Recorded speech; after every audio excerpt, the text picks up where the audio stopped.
बड़े डायरैक्टर्स नाल काम किया एज अ कोरियोग्राफर और मेरी मेहनत तो वो डायरैक्टर्स अगे वधे।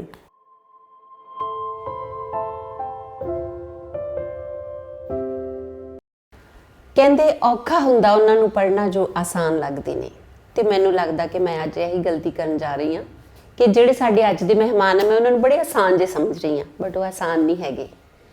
सो मैं हाँ जी बिंदु बराड़, पेश कर रही हाँ प्रोग्राम बिटवीन अस। ते जिहड़े साडे अज दे आर्टिस्ट ने, जिहड़े साडे अज दे मेहमान ने, उन्होंने इंडस्ट्री दे बहुत सारे कलाकारां नूं अपने इशारिਆਂ ते नचाया है। बहुत ही अच्छे कोरियोग्राफर मेरी मुराद है पूनम गुरु। आओ उन्हों का स्वागत करते हैं। पूनम जी सत श्री अकाल, बहुत स्वागत है तुहाडा। सत श्री अकाल बिंदु जी। बी सोशल चैनल के ਸਰੋਤਿਆਂ ਨੂੰ पूनम की प्यार भरी सत श्री अकाल। पूनम मैनूं लगदा कि मैं तुहानूं पिछले 15-20 साल तो जानदी हाँ, इन्ना तो होऊगा ही। ਅਸੀਂ बहुत मिले हाँ, तुसी बराड़ साहब ਦੇ बहुत सारे सॉन्ग्स कीते आ, ਈਵਨ ਸਵੀਤਾ ਅੱਜ ਦਾ ਪਹਿਲਾ ਸੌਂਗ ਤੇਰਾ ਗਿੱਧਾ ਜੋ ਬਰਾੜ ਸਾਹਿਬ ਦੇ ਨਾਲ ਸੀ ਹੈ ਨਾ ਜੀ ਜੀ ਸੋ ਉਹ ਵੀ ਕੀਤਾ, ਉਦੋਂ ਆਪਾਂ ਇਕੱਠੇ ਵੀ ਸੀਗੇ ਤੇ ਮੈਨੂੰ ਲੱਗਦਾ ਕਿ ਮੈਂ ਤੁਹਾਨੂੰ ਬਹੁਤ ਜਾਣਦੀ ਹਾਂ, ਪਰ ਫਿਰ ਵੀ ਮੈਂ ਜਾਣਨਾ ਚਾਹੂੰਗੀ ਕਿ पूनम ਕੌਣ ਹੈ। पूनम एक आम जी इंसान है जो तुहाडे सामने बैठी है, मोगे दी जंपल। डीएम कॉलेज तो मेरी एजुकेशन हुई है और मेरे पेरेंट्स, मेरे ममा वो गवर्नमेंट टीचर सी एंड मेरे पापा judicial department reader under session जज, बड़ी सेवा की उन्होंने सरकार दी।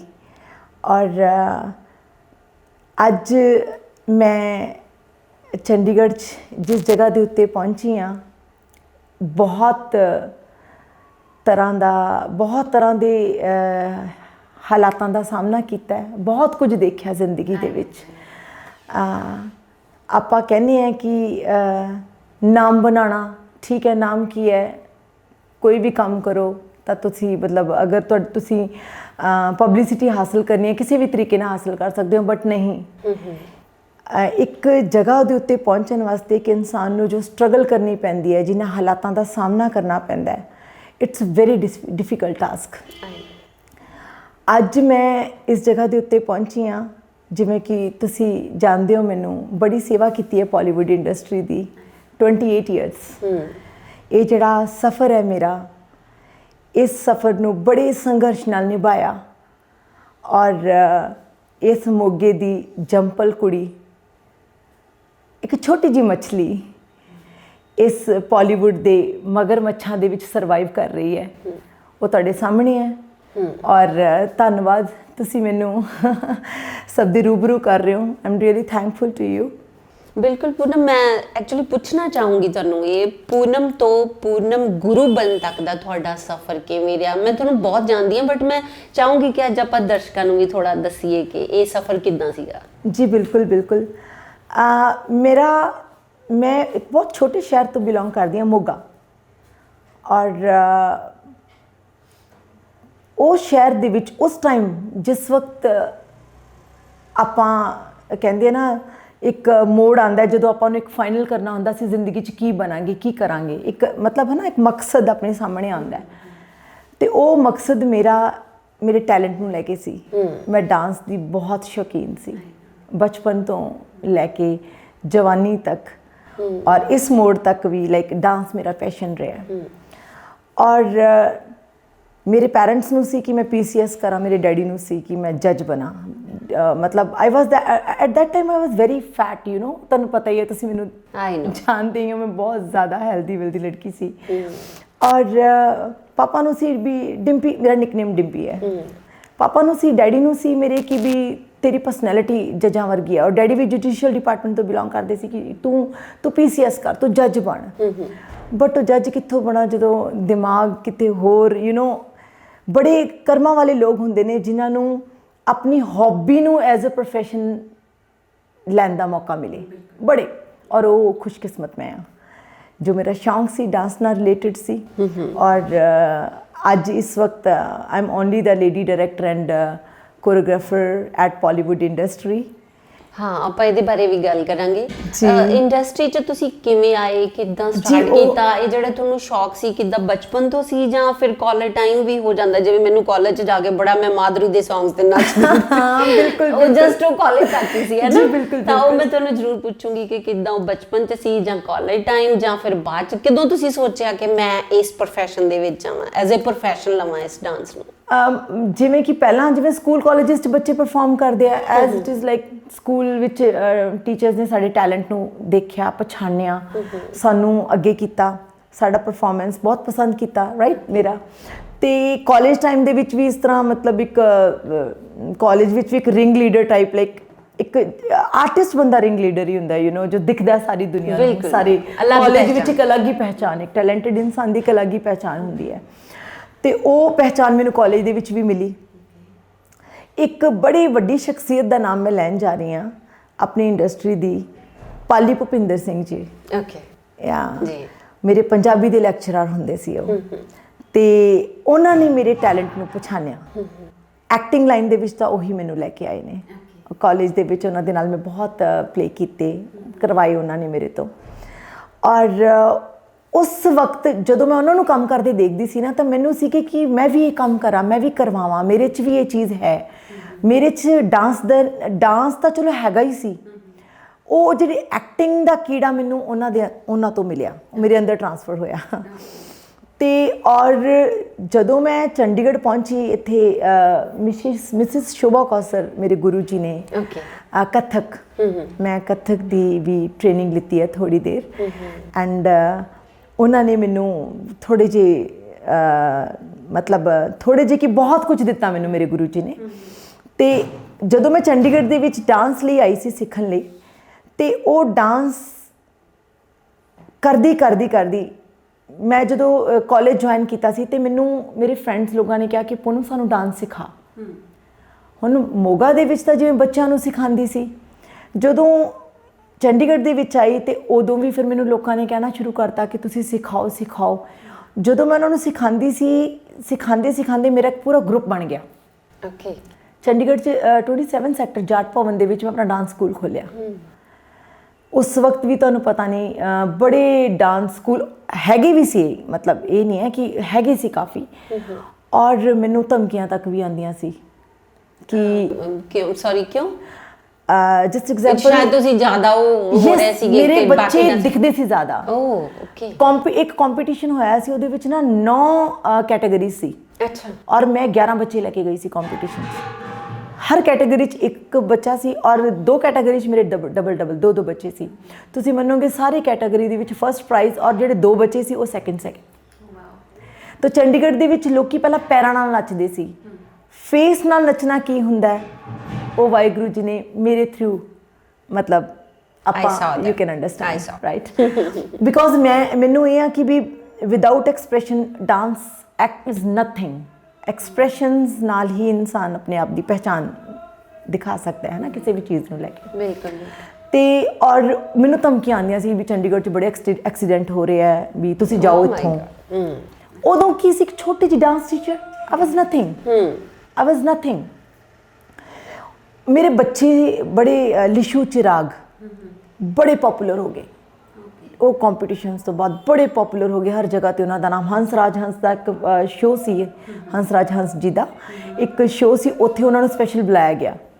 ਇਸੇ ਤਰ੍ਹਾਂ ਹਰਭਜਨ ਮਾਨ ਜੀ ਦਾ ਇੱਕ ਗਾਣਾ ਸੀ, ਯਾਦ ਜਿਹੀ ਆਉਂਦੀ ਰਹਿੰਦੀ ਹੈ, ਬੜਾ ਤੜਫਾਉਂਦੀ ਰਹਿੰਦੀ ਹੈ, ਬੜਾ ਫੇਮਸ ਸੌਂਗ ਹੈ ਇਹਨਾਂ ਦਾ। ਉਹਦੇ ਵਿੱਚ ਵੀ ਉਹਨਾਂ ਬੱਚਿਆਂ ਨੂੰ ਬੁਲਾਇਆ ਗਿਆ ਤੇ ਉਦੋਂ ਮੈਂ ਗਈ ਸੀ ਨਾਲ ਬੱਚਿਆਂ ਦੇ। ਉਸ ਗਾਣੇ ਦੀ ਕੋਰੀਓਗ੍ਰਾਫਰ ਸੀ ਵੈਬਵੀ ਮਰਚੈਂਟ। ਓਕੇ। ਹਾਂ, ਮੇਰਾ ਸਫ਼ਰ ਇੱਥੋਂ ਸ਼ੁਰੂ ਹੁੰਦਾ ਹੈ। ਓਕੇ। ਫਿਲਮ ਲਾਈਨ ਦੇ ਵਿੱਚ। ਤੇ ਮੈਂ ਜਦੋਂ ਉਹਨਾਂ ਨੂੰ ਕੰਮ ਕਰਦੇ ਦੇਖਿਆ, ਮੈਂ ਕਿਹਾ ਇਹ ਤਾਂ ਕੁਝ ਵੀ ਨਹੀਂ ਹੈ। ਵੀ ਅਸੀਂ ਜਦੋਂ ਬੱਚਿਆਂ ਨੂੰ ਡਾਂਸ ਸਿਖਾਉਂਦੇ ਹਾਂ, ਮੈਂ ਉਦੋਂ ਵੀ ਨਾ ਜਿਵੇਂ ਉਸ ਵਕਤ ਨਾ ਟੀਵੀ ਨੂੰ ਜ਼ਿਆਦਾ ਇੰਪੋਰਟੈਂਸ ਸੀ ਨਾ, ਟੈਲੀਵਿਜ਼ਨ, ਰਾਈਟ? ਅੱਜ ਕੱਲ੍ਹ ਤਾਂ ਮਤਲਬ ਆਪਣੇ ਹੁਣ ਫੋਨਾਂ ਦੇ ਉੱਤੇ ਆਪਣਾ ਸਭ ਕੁਝ ਚੱਲਦਾ ਹੈ। ਤੇ ਜਦੋਂ ਫਿਲਮਾਂ ਚੱਲਦੀਆਂ ਸੀ, ਚਿੱਤਰਹਾਰ, ਜਦੋਂ ਆਪਾਂ ਦੇਖਦੇ ਸੀ, ਜਦੋਂ ਮੈਂ ਬੱਚਿਆਂ ਨੂੰ ਡਾਂਸ ਸਿਖਾਉਂਦੀ ਸੀ ਨਾ, ਤੇ ਮੈਂ ਇਸ ਤਰ੍ਹਾਂ ਡਾਂਸ ਸਿਖਾਉਂਦੀ ਸੀ ਕਿ ਮੈਂ ਕੋਈ ਫਿਲਮ ਸ਼ੂਟ ਕਰ ਰਹੀ ਹਾਂ। ਤੇ ਉਹ ਚੀਜ਼ ਜਦੋਂ ਮੈਂ ਇੱਕ ਫਿਲਮ ਨੂੰ, ਇੱਕ ਗਾਣੇ ਨੂੰ ਸ਼ੂਟ ਹੁੰਦੇ ਦੇਖਿਆ, ਮੈਂ ਕਿਹਾ ਇਹ ਤਾਂ ਬਹੁਤ ਨੋਰਮਲ ਜਿਹੀ ਚੀਜ਼ ਹੈ, ਇਹ ਤਾਂ ਮੈਂ ਵੀ ਕਰ ਸਕਦੀ ਹਾਂ। ਤੇ ਉਹ ਮੈਂ ਵੈਬ ਵੀ ਮਰਚੈਂਟ ਨੂੰ ਕੰਮ ਕਰਦੇ ਦੇਖਿਆ ਸੀ ਤੇ ਮੈਨੂੰ ਕਿਹਾ ਵੀ ਇੱਕ ਲੜਕੀ ਕੰਮ ਕਰ ਰਹੀ ਹੈ। ਮੇਰੇ ਲਈ ਇਹ ਵੀ ਬਹੁਤ ਵੱਡੀ ਚੀਜ਼ ਸੀ ਵੀ ਇੱਕ ਡਾਂਸ ਟੀਚਰ ਇੱਕ ਬਹੁਤ ਨੋਰਮਲ ਜੀ ਚੀਜ਼ ਹੈ, ਬਟ ਮੇਰੇ ਸਾਹਮਣੇ ਇੱਕ ਲੜਕੀ ਕੋਰੀਓਗ੍ਰਾਫ ਕਰ ਰਹੀ ਹੈ ਵੱਡੇ ਵੱਡੇ ਆਰਟਿਸਟ ਨੂੰ, ਮੇਰੇ ਲਈ ਬਹੁਤ ਇੱਕ ਚੈਲੰਜਿੰਗ ਚੀਜ਼ ਸੀ। ਉਦੋਂ ਮੇਰੇ ਅੰਦਰ ਇੱਕ ਅਹਿਸਾਸ ਪੈਦਾ ਹੋਇਆ ਸੀ ਕਿ ਪੂਨਮ ਮਾਰ ਦੇ ਛਲਾਂਗ ਸਮੁੰਦਰ 'ਚ, ਤੈਰਨਾ ਆਪੇ ਆ ਜਾਊਗਾ। ਹਾਂ ਬਿਲਕੁਲ। ਔਰ ਸੱਚੀ ਤੁਹਾਨੂੰ ਤੁਸੀਂ ਇਹੋ ਜਿਹਾ ਤੈਰੇ ਐਕਚੁਅਲੀ ਥੋੜਾ ਜੇ ਆਪਾਂ ਜੇ ਕਹੀਏ ਤਾਂ ਜੇ ਕਿਤੇ ਬਦਕਿਸਮਤੀ ਮੈਂ ਨਹੀਂ ਕਹੂੰਗੀ, ਐਕਚੁਅਲੀ ਉਦੋਂ ਜਦੋਂ ਤੁਸੀਂ ਸਟਾਰਟ ਕੀਤਾ ਨਾ ਉਦੋਂ ਇੰਨਾ ਮੀਡੀਆ ਦਾ ਨਹੀਂ ਸੀ ਹੈਗਾ, ਨਹੀਂ ਸੀ ਬਿਲਕੁਲ, ਜਿਹਦਾ ਕਰਕੇ ਮਤਲਬ ਮੈਨੂੰ ਲੱਗਦਾ ਤੁਸੀਂ ਸਿੰਗਲ ਗਰਲ ਸੀਗੇ ਜਿਹੜੇ ਇਸ ਇੰਡਸਟਰੀ ਸੀਗੇ। ਬਿਲਕੁਲ ਤਾਂ ਉਹ ਇੱਕ ਮੀਡੀਆ ਦੇ ਸਾਹਮਣੇ ਜ਼ਿਆਦਾ ਨਾ ਆਉਣ ਕਰਕੇ ਥੋੜਾ ਜਿਹਾ ਸ਼ਾਇਦ ਰਹਿ ਜਾਂਦਾ। ਬਾਕੀ ਤਾਂ ਤੁਸੀਂ ਮੈਨੂੰ ਦੱਸੋਗੇ ਕਿ ਕੀ ਹੋਇਆ ਸੀਗਾ। ਸਾਡੀ ਜਿਹੜੀ ਆਪਣੀ ਸ਼ਖਸੀਅਤ ਹੈ, ਜਿਹੜੀ ਸਾਡਾ ਕੰਮ ਹੈ ਡਾਇਰੈਕਟਰ ਕੋਰੀਓਗ੍ਰਾਫਰ, ਰਾਈਟ, ਅਸੀਂ ਪਰਦੇ ਦੇ ਪਿੱਛੇ ਦੇ ਲੋਕ ਹੁੰਦੇ ਆ, ਸਾਨੂੰ ਲੋਕ ਦੇਖ ਨਹੀਂ ਪਾਉਂਦੇ। ਬਿਲਕੁਲ ਪਰਦੇ ਦੇ ਸਾਹਮਣੇ ਜੋ ਲੋਕ ਪਰਫਾਰਮ ਕਰਦੇ ਆ ਉਹ ਲੋਕ ਦਿਖਦੇ ਨੇ ਕਿ ਵੀ ਹਾਂ ਦੇ ਆਰ ਦਾ ਆਰਟਿਸਟ, ਲੇਕਿਨ ਜੋ ਪਰਦੇ ਦੇ ਪਿੱਛੇ ਦੇ ਲੋਕ ਜਿਹੜੀ ਮਿਹਨਤ ਕਰਦੇ ਆ, ਇੱਕ ਆਰਟਿਸਟ ਤੋਂ ਕੰਮ ਕਢਾਉਣ ਲੱਗੇ ਮੈਂ ਪਤਾ ਨਹੀਂ ਕਿੰਨੀਆਂ ਕੁਰਸੀਆਂ ਤੋੜੀਆਂ। ਜਦੋਂ ਕੰਮ ਕਰਵਾਉਂਦੀਆਂ ਆਰਟਿਸਟ ਕੰਮ ਨਹੀਂ ਕਰਦਾ, ਹੱਥ 'ਚ ਮਾਈਕ ਹੈ, ਮਾਈਕ ਡਿੱਗ ਪੈਣਾ, ਮਤਲਬ ਜੋਸ਼ 'ਚ ਆ ਜਾਣਾ ਵੀ ਤੁਸੀਂ ਕੀ ਕਰ ਰਹੇ ਹੋ, ਇੱਕ ਟੇਕ ਨੂੰ ਤੁਸੀਂ 40 ਵਾਰ ਰੀਟੇਕ ਦੇ ਰਹੇ ਹੋ, ਵਾਈ? ਇੱਕ ਛੋਟੀ ਜੀ ਗੱਲ ਨੂੰ ਸਮਝ ਨਹੀਂ ਰਹੇ। ਉਹ ਜਿਹੜੇ ਉਹਦੇ ਪਿੱਛੇ ਦੀ ਸਾਡੀ ਮਿਹਨਤ ਹੈ, ਐਕਸਪ੍ਰੈਸ਼ਨ, ਅੱਜ ਉਹ ਲੋਕ ਬਹੁਤ ਪਪੂਲਰ ਨੇ ਕਿਉਂਕਿ ਉਹਨਾਂ ਦੇ ਐਕਸਪ੍ਰੈਸ਼ਨਸ ਬਹੁਤ ਕੰਮ ਆਉਂਦੇ ਆ, ਬਹੁਤ ਮਤਲਬ ਹਾਈਲਾਈਟ ਹੁੰਦੇ ਨੇ, ਲੇਕਿਨ ਅਸੀਂ ਦਿਖਦੇ ਨਹੀਂ, ਅਸੀਂ ਕਰਵਾਉਣ ਵਾਲੇ ਲੋਕ, ਇੱਕ ਤਾਂ ਕਰਵਾਉਣ ਵਾਲੇ ਲੋਕ। ਔਰ ਉਸ ਟਾਈਮ ਦੇ ਉੱਤੇ ਤੁਹਾਨੂੰ ਮੈਂ ਕੀ ਦੱਸਾਂ ਕਿ ਵੀ ਐਜ਼ ਅ ਕੋਰੀਓਗ੍ਰਾਫਰ, ਕਿਉਂਕਿ ਜਿਹੜੀ ਮੇਰੀ ਸ਼ੁਰੂਆਤ ਹੋਈ ਸੀ, ਜਿਵੇਂ ਕਿ ਮੈਂ ਤੁਹਾਨੂੰ ਦੱਸਿਆ ਕਿ ਹਰਭਜਨ ਮਾਨ ਸਾਹਿਬ ਦੇ ਗਾਣੇ ਦੇ ਵਿੱਚ ਸਗੋਂ ਵੈਬ ਵੀ ਮਰਚੈਂਟ ਨੇ ਮੈਨੂੰ ਵੀ ਕਿਹਾ ਕਿ ਪੂਨਮ ਜੀ ਇੱਕ ਤੁਹਾਡਾ ਛੋਟਾ ਜਿਹਾ ਸ਼ਾਟ ਲੈਣਾ ਹੈ, ਤੇ ਮੈਨੂੰ ਵੀ ਉਹਨਾਂ ਨੇ ਗਾਣੇ ਦੇ ਵਿੱਚ ਇੱਕ ਸੀਗਾ ਛੋਟਾ ਜਿਹਾ ਸ਼ਾਟ ਮੇਰਾ ਲਿੱਤਾ ਉਹਨਾਂ ਨੇ। ਤੇ ਉਹ ਕਈ ਵਾਰ ਨਾ ਬੰਦੇ ਦੀ ਨੇਚਰ ਮਤਲਬ ਪਿਆਰ ਹੋ ਜਾਂਦਾ ਹੈ ਯੂ ਨੋ, ਤੇ ਉਹਨਾਂ ਨੇ ਮੈਨੂੰ ਕਿਹਾ ਵੀ ਤੁਹਾਨੂੰ ਅਸੀਂ ਹਾਈਲਾਈਟ ਕਰਨਾ। ਮੈंने कहा नो प्रॉब्लम। ਮੈਂ ਮਾਨ ਸਾਹਿਬ ਦੇ ਗਾਣੇ 'ਚ ਵੀ ਆਈ ਸੀ ਉਦੋਂ। ਉਸ ਤੋਂ ਬਾਅਦ ਮੈਨੂੰ ਸੀ ਕਿ ਮੈਂ ਅੱਗੇ ਵਧਾਂ, ਫਿਰ ਮੈਂ ਬੜੇ ਡਾਇਰੈਕਟਰਸ ਨਾਲ ਕੰਮ ਕੀਤਾ ਐਜ਼ ਅ ਕੋਰੀਓਗ੍ਰਾਫਰ, ਔਰ ਮੇਰੀ ਮਿਹਨਤ ਤੋਂ ਉਹ ਡਾਇਰੈਕਟਰਸ ਅੱਗੇ ਵਧੇ। ਮੈਂ ਨਾਮ ਨਹੀਂ ਲੈਣਾ ਚਾਹੂੰਗੀ ਕਿਸੇ ਦਾ ਵੀ, ਬਿਕੋਜ਼ ਹਰ ਇਨਸਾਨ ਦੀ ਇੱਕ ਆਪਣੀ ਪਦਵੀ ਹੈ ਐਂਡ ਮੈਂ ਸੈਲੂਟ ਕਰਦੀ ਹਾਂ ਹਰ ਇਨਸਾਨ ਦੀ ਮਿਹਨਤ ਨੂੰ, ਰਾਈਟ। ਸਾਡੀ ਵੀ ਇੱਕ ਪਾਸੇ ਮਿਹਨਤ ਹੈ, ਉਹਨਾਂ ਦੀ ਵੀ ਇੱਕ ਮਿਹਨਤ ਹੈ, ਰਾਈਟ। ਨਹੀਂ ਤੁਹਾਨੂੰ ਕੀ ਲੱਗਦਾ ਹੈ ਕਿ ਇਹ ਚੀਜ਼ ਮਿਹਨਤ ਤੁਹਾਡੀ ਹੁੰਦੀ ਸੀ ਤੇ ਨਾਮ ਦੂਸਰੇ? ਹਾਂ ਬਿਲਕੁਲ, ਮੈਂ ਬਹੁਤ ਐਸੇ ਡਾਇਰੈਕਟਰਸ ਨਾਲ ਕੰਮ ਕੀਤਾ ਹੈ ਜਿਨ੍ਹਾਂ ਦਾ ਮੈਂ ਮਤਲਬ ਜੀ ਜਾਨ ਨਾਲ ਬਹੁਤ ਮਿਹਨਤ ਕਰਕੇ ਕੰਮ ਕੀਤਾ, ਲੇਕਿਨ ਨਾਮ ਉਹਨਾਂ ਦਾ ਆਇਆ। ਲੇਕਿਨ ਅਸੀਂ ਕਿਉਂਕਿ ਉਸ ਵਕਤ ਸੀ ਕੁਛ ਨਹੀਂ, ਅਸੀਂ ਵੀ ਸਟਰਗਲਰ ਸੀ ਵੀ ਨਹੀਂ, ਨਾਲੇ ਮੈਨੂੰ ਲੱਗਦਾ ਆਪਾਂ ਨੂੰ ਇੰਨਾ ਪਤਾ ਵੀ ਨਹੀਂ ਹੁੰਦਾ। ਜਿਹੜੇ ਮਿਹਨਤੀ ਲੋਕ ਹਨ ਉਹਨਾਂ ਦਾ ਸਿਰਫ ਮਿਹਨਤ ਵੱਲ ਖਿਆਲ ਹੁੰਦਾ ਕਿ ਮੈਂ ਬਿਲਕੁਲ ਹਾਂ। ਮਤਲਬ ਮੈਂ ਵੈਸੇ ਵੀ ਮਿਹਨਤ ਕਰਨਾ ਜ਼ਿਆਦਾ ਪਸੰਦ ਕਰਦੀ ਹਾਂ। ਮੈਨੂੰ ਮਤਲਬ ਮੈਂ ਇੱਕ ਅੱਛੀ ਕਮਾਂਡਰ ਹਾਂ। ਮੈਂ ਮਿਹਨਤ ਮਤਲਬ ਮੈਨੂੰ ਸਕੂਲ ਦੇ ਵਿੱਚ ਮੋਗਾ ਦੇ ਵਿੱਚ ਇੱਕ ਪ੍ਰਿੰਸੀਪਲ ਸੀ ਮੈਡਮ ਵਿਜਾਨ, ਆਰਿਆ ਮਾਡਲ ਸਕੂਲ ਦੇ ਪ੍ਰਿੰਸੀਪਲ। ਉਹ ਮੈਨੂੰ ਕਹਿੰਦੇ ਹੁੰਦੇ ਸੀ ਜਦੋਂ ਬੱਚਿਆਂ ਨੂੰ ਵੀ ਸਿਖਾਉਂਦੀ ਸੀ ਨਾ, ਕਹਿੰਦੇ ਪੂਨਮ ਤੂੰ ਪਾਰਸ ਪੱਥਰ ਹੈ, ਇੱਕ ਪਾਰਸ ਨਾਮ ਦਾ ਪੱਥਰ ਹੈ, ਜਿਹਨੂੰ ਵੀ ਛੂੰਹਦਾ ਉਹ ਸੋਨਾ ਹੋ ਜਾਂਦਾ। ਤੇ ਮੈਂ ਉਹਨਾਂ ਨੂੰ ਜਵਾਬ ਦਿੱਤਾ, ਮੈਡਮ ਪਰ ਪਾਰਸ ਹਮੇਸ਼ਾ ਪੱਥਰ ਹੀ ਰਹਿੰਦਾ। ਤੇ ਮਤਲਬ ਉਹੀ ਚੀਜ਼ ਕਿ ਮਤਲਬ ਆਰਟਿਸਟ ਨੂੰ ਕੰਮ ਕਰਵਾਉਣਾ, ਤੇ ਇੱਥੋਂ ਤੱਕ ਵੀ ਉਹਨਾਂ ਡਾਇਰੈਕਟਰਸ ਦਾ ਵੀ ਫਾਇਦਾ ਹੋਇਆ ਜਿਨ੍ਹਾਂ ਨੇ ਸਾਡੇ ਨਾਲ ਕੰਮ ਕੀਤਾ, ਉਹਨਾਂ ਨੂੰ ਵੀ ਸਾਡੇ ਤੋਂ ਬਹੁਤ ਕੁਝ ਮਿਲਿਆ। ਇਹ ਚੀਜ਼ਾਂ ਜਿਹੜੀਆਂ ਸਾਨੂੰ ਇੱਕ ਸਾਈਡ ਤੇ ਰੱਖਦੀਆਂ ਗਈਆਂ, ਮਤਲਬ ਜਿਵੇਂ ਸਮਝ ਸਕਦੇ ਹੋ ਨਾ ਕਿ ਵੀ ਜਿਹੜੇ ਲੋਕ ਹਾਈਲਾਈਟ ਹੋਣੇ ਸੀ ਉਹ ਤਾਂ ਹੋ ਜਾਂਦੇ ਸੀ, ਅਸੀਂ ਲੋਕ ਹਾਈਲਾਈਟ ਨਹੀਂ ਹੋ ਪਾਏ। ਚਲੋ ਉਸ ਤੋਂ ਬਾਅਦ ਇੱਕ ਮੌਕਾ ਮਿਲਿਆ ਮੈਨੂੰ, ਰਿੰਪੀ ਪ੍ਰਿੰਸ ਜੀ ਇੱਕ ਬੜੀ ਮਾਨਨੀय ਹਸਤੀ ਨੇ ਸਾਡੇ ਪੰਜਾਬ ਦੇ, ਹੈ ਨਾ, ਇੱਕ ਪੰਜਾਬ ਦੇ ਸ਼ੇਰ ਕਹਿ ਲਓ ਤੁਸੀਂ ਉਹਨਾਂ ਨੂੰ। ਉਹਨਾਂ ਨੇ ਇੱਕ ਉਹਨਾਂ ਦੀ ਛੋਟੀ ਜਿਹੀ ਕੰਪਨੀ ਸੀ ਟੂ ਮਾਸਕ, ਉਹਨਾਂ ਦੀ ਮੈਨੂੰ ਡਾਇਰੈਕਟਰ ਬਣਾਇਆ।